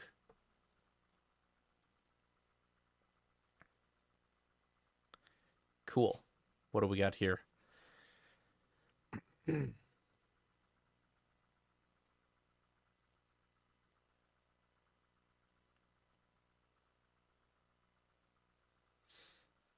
Emission. That doesn't seem like it has anything in it.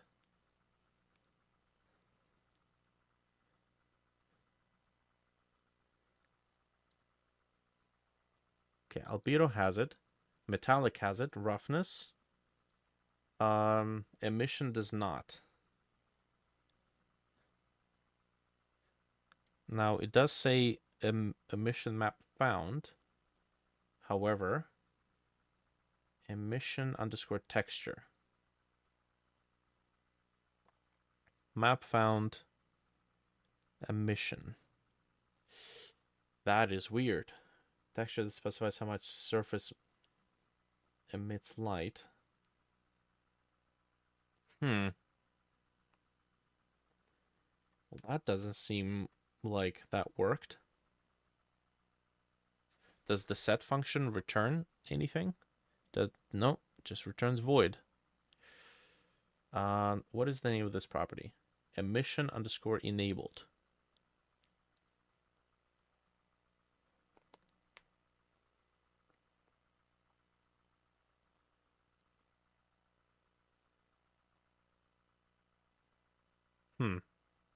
So, oh, normal got applied, and that was enabled. EMIT, EMIT. That is strange. Okay, what else? Height. Height did not get applied, even though it's enabled.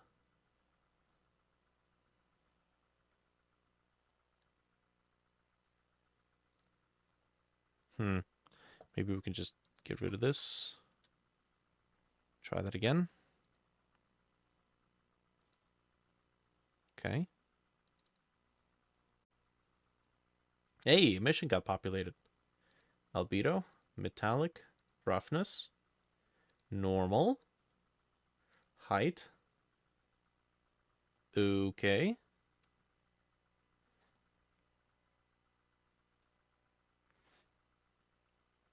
And then ambient occlusion. Nice. Man, we got it. It works. It populates all the maps. That's all. Well, that's cool.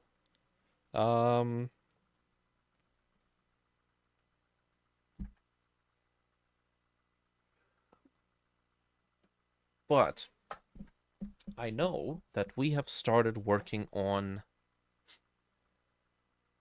We started working on having roughness, metallic, and ambient occlusion, and height, I believe, nested within one same file.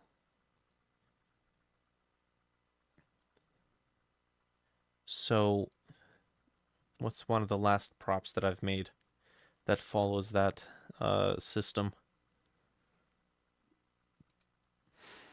Fuel gauge.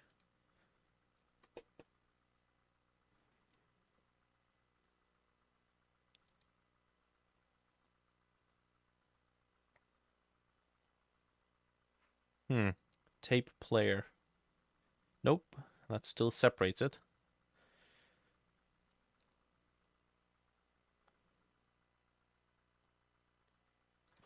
I think if we do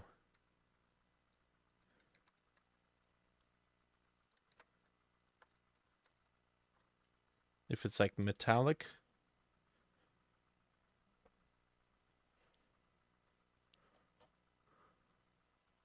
these are all separate. Okay, ARM.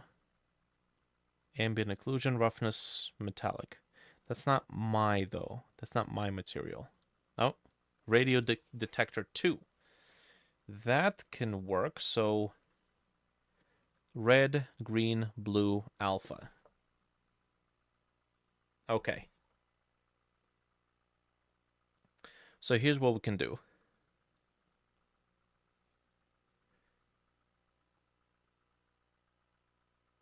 Let's say that we are simply going to provide an extra routine in this code that if we see AO, roughness, metallic height,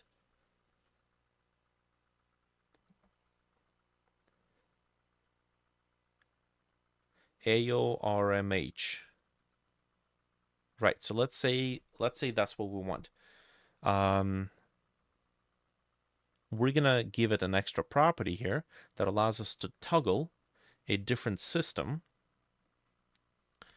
Right. Let's see here. So checkbox. Okay, we're gonna place it here. And then this checkbox is going to be AORMH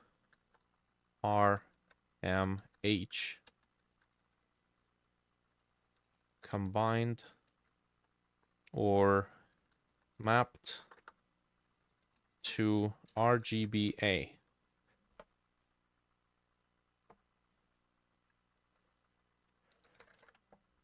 Single AO roughness metallic height mapped to RGBA. Cool. So when we click on this, it is going to hide some of these elements and then reveal only one extension. Okay? Cool. And then we're probably going to leave that on by default.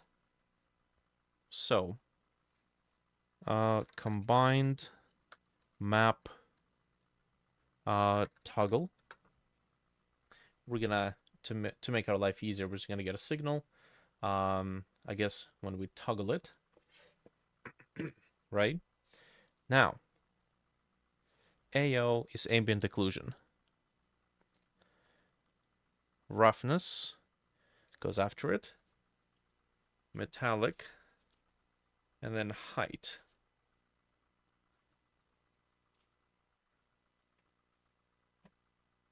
There we go. And I guess emission we can just place here, and normal place here.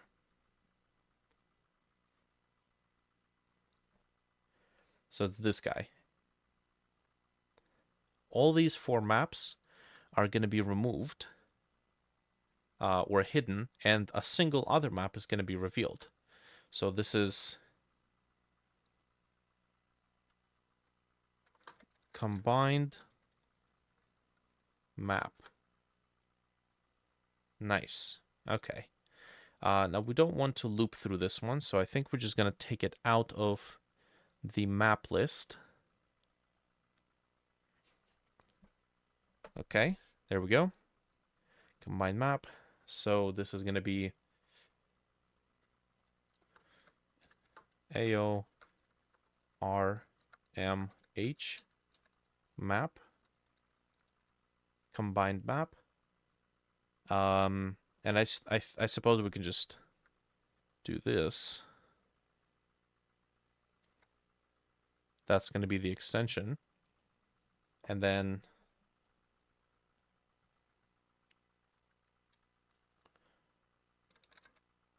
combo map. Yeah, sure. We will probably make this not be taking up all the available space. Instead, we're going to let this one take up all the available space. Nice.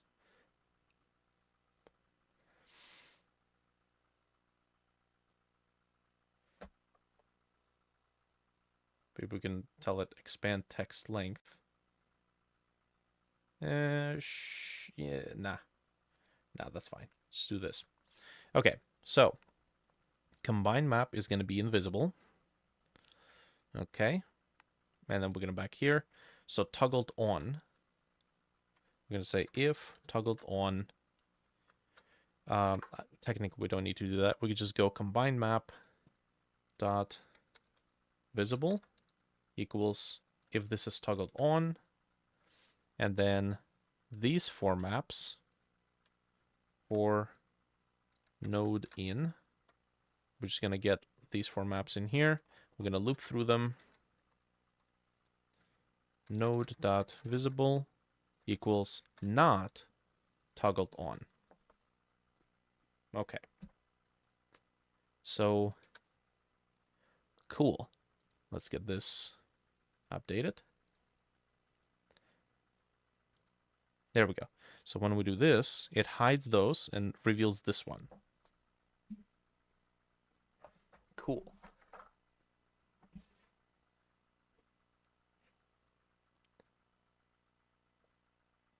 Beautiful. What do we got to do here? Well, we need to check if this is button pressed when we are running through this code.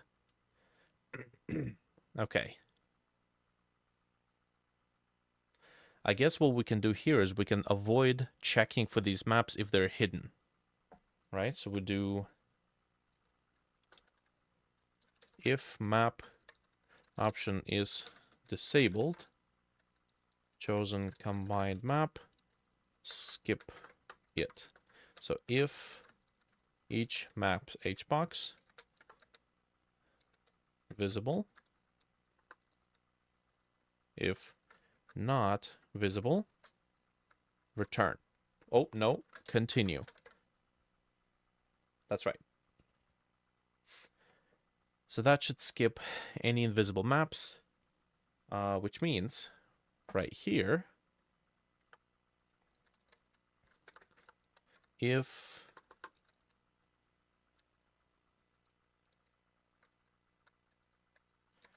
AO RMH map is used,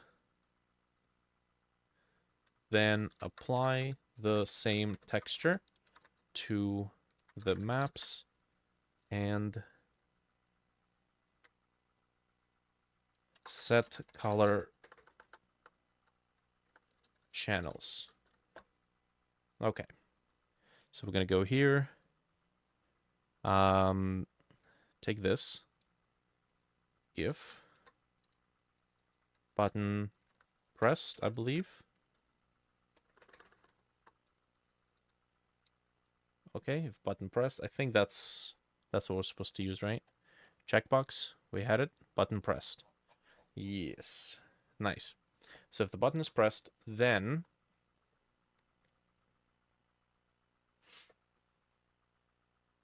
then we need to figure out which one of those maps has the extension. So we still have this file. File, no extension. Okay, so if file, no extension, ends with, and then we need to, I suppose we just use the text here. Dot text. So if it ends with the text, then that's the file that is supposed to have the combined information. Okay. So var load file. We're going to load it. Technically, we have to use the full file. There we go. And we need to combine it into the material, into the appropriate categories. So matte, what is it first? Ambient occlusion. So disable ambient light. No.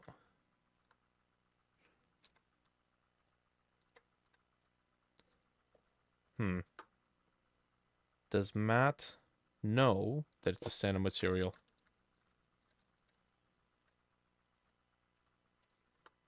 There we go. Although it knows that it's a new material, so I don't know why it would not give us this option. AO enabled. That's why. And then true dot AO texture is going to be set to this, but AO, we need the color channel.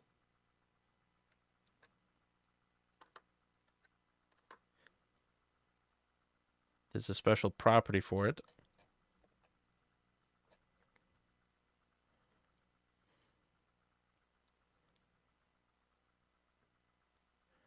Okay.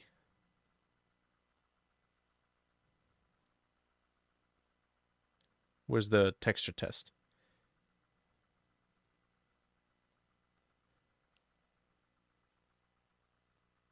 Oh man, come on.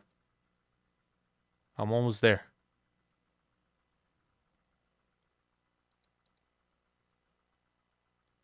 It was in here. There's nothing in the search.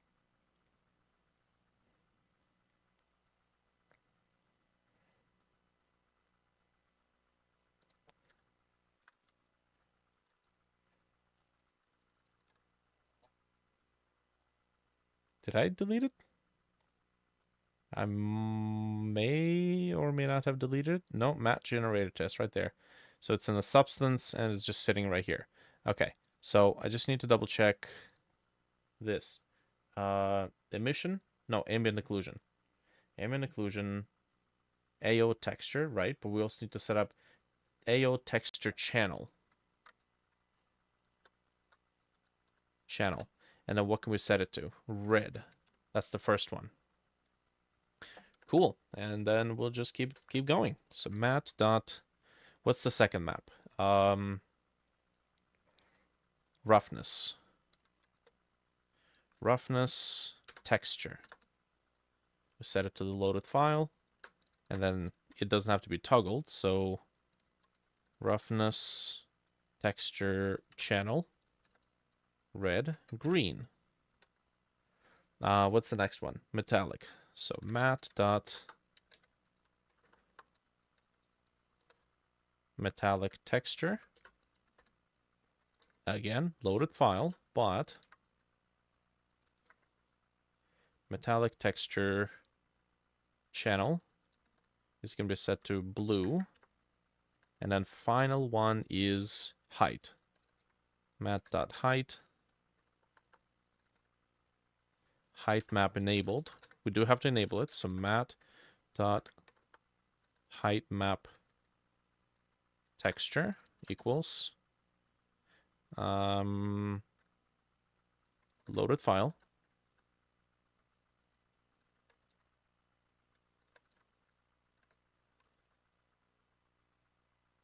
Height map. Does the height map not have the channel? It does not. Well, wait a minute. That doesn't seem right. Really? Texture channel. I guess it doesn't. Height map doesn't have a color selector. That's weird.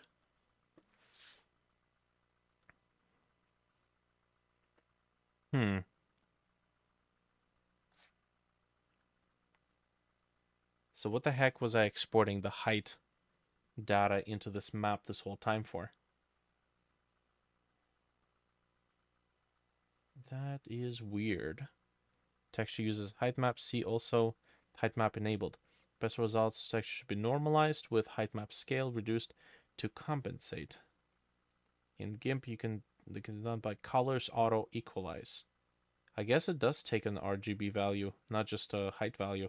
To reduce memory usage to improve loading times, you may be able to use lower resolution height map texture, as most of the height maps are only comprised of low frequency data. Huh. I guess we don't need this. So it's just ARM.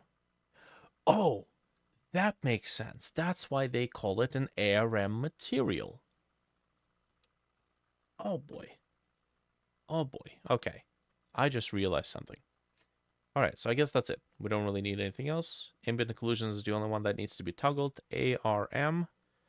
And, okay, so I guess in that case, we don't need the fancy pants nonsense.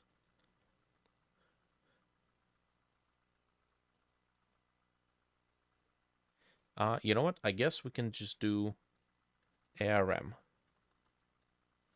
ARM. Or ORM. Occlusion. Yeah, I guess occlusion. ORM. And this is nonsense. Interesting. Okay. All right, fine. Very well. Fair enough. Not a bad deal. That's okay.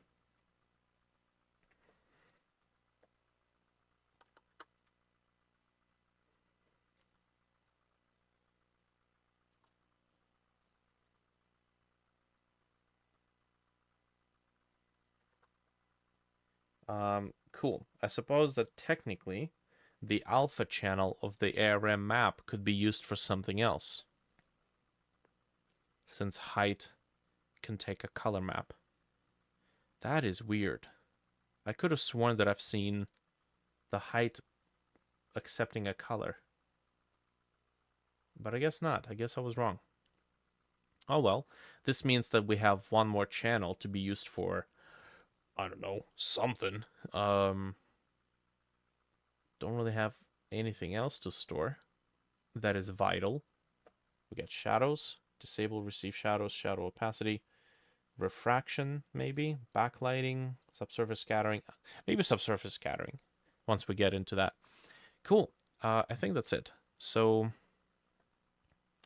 if I were to rename this, no height, which means I should probably rename it to ORM,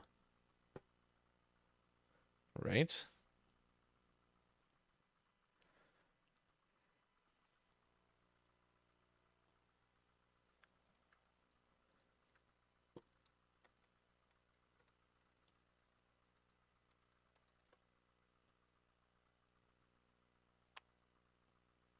Okay. And you know what? For the file name, I'm just going to enter a text box here. And I'll just let us enter the name of the material. Okay, so ORM, we're going to pop in the script for just real quick. We're going to say print ORM map detected, distributing. Okay, that's fine. And then let's get that text box name in here. So we'll do line edit, place it right before here.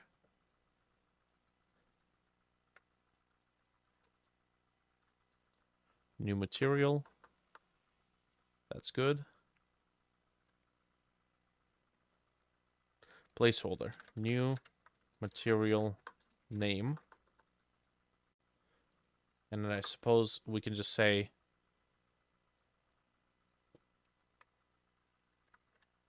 enter new material name.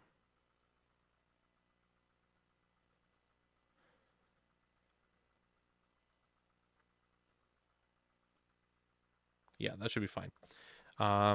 New mat name. And then we're going to go here. And then say, let's say we'll place it right here. So if new mat name dot text is an empty string, then something warning, push warning, no material, no name for a new material was given. Aborting.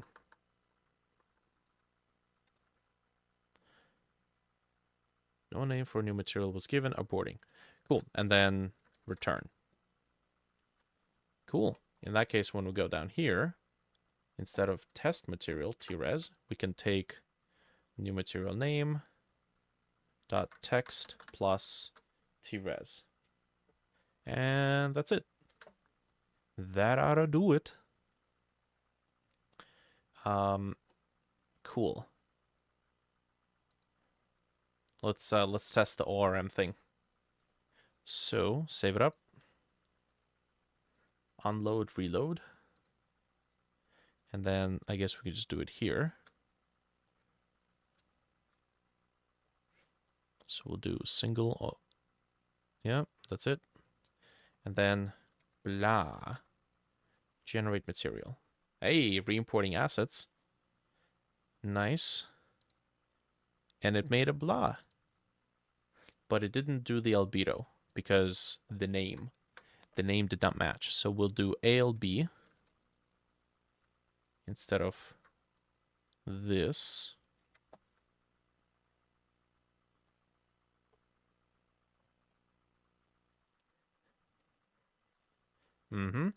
Then we'll do norm for the normal. Nice. And then we'll do emit for emissive.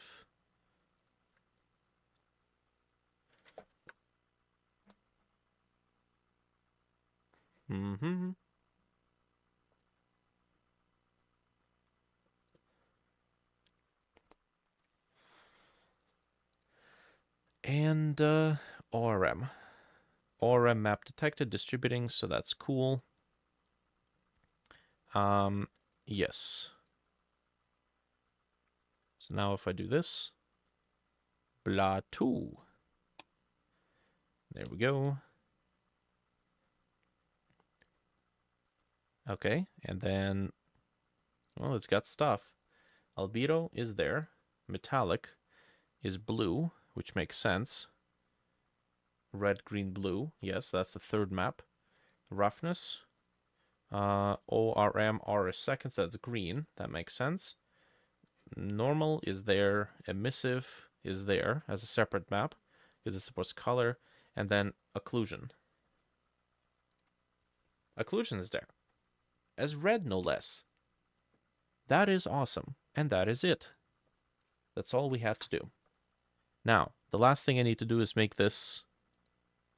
Yeah, I need to make this as a checkbox that is on by default. So we do button pressed, which means we need to hide all of these. And we need to enable combined map. Holy shit. This is awesome. Okay, so that's it. That's going to be it for this session. Not bad, 3 hours. So I think we've made things that are going to be infinitely saving us a lot more time than the 3 hours I've spent making this. That's awesome. And that's it. That's all we got to do. I'm sure might be able to find some bugs with this, but until then, nothing to worry about. I'll just you know what? I'm gonna go take a well-deserved break. Cool. Thanks everybody for watching. We'll continue in the next one, and appreciate the company.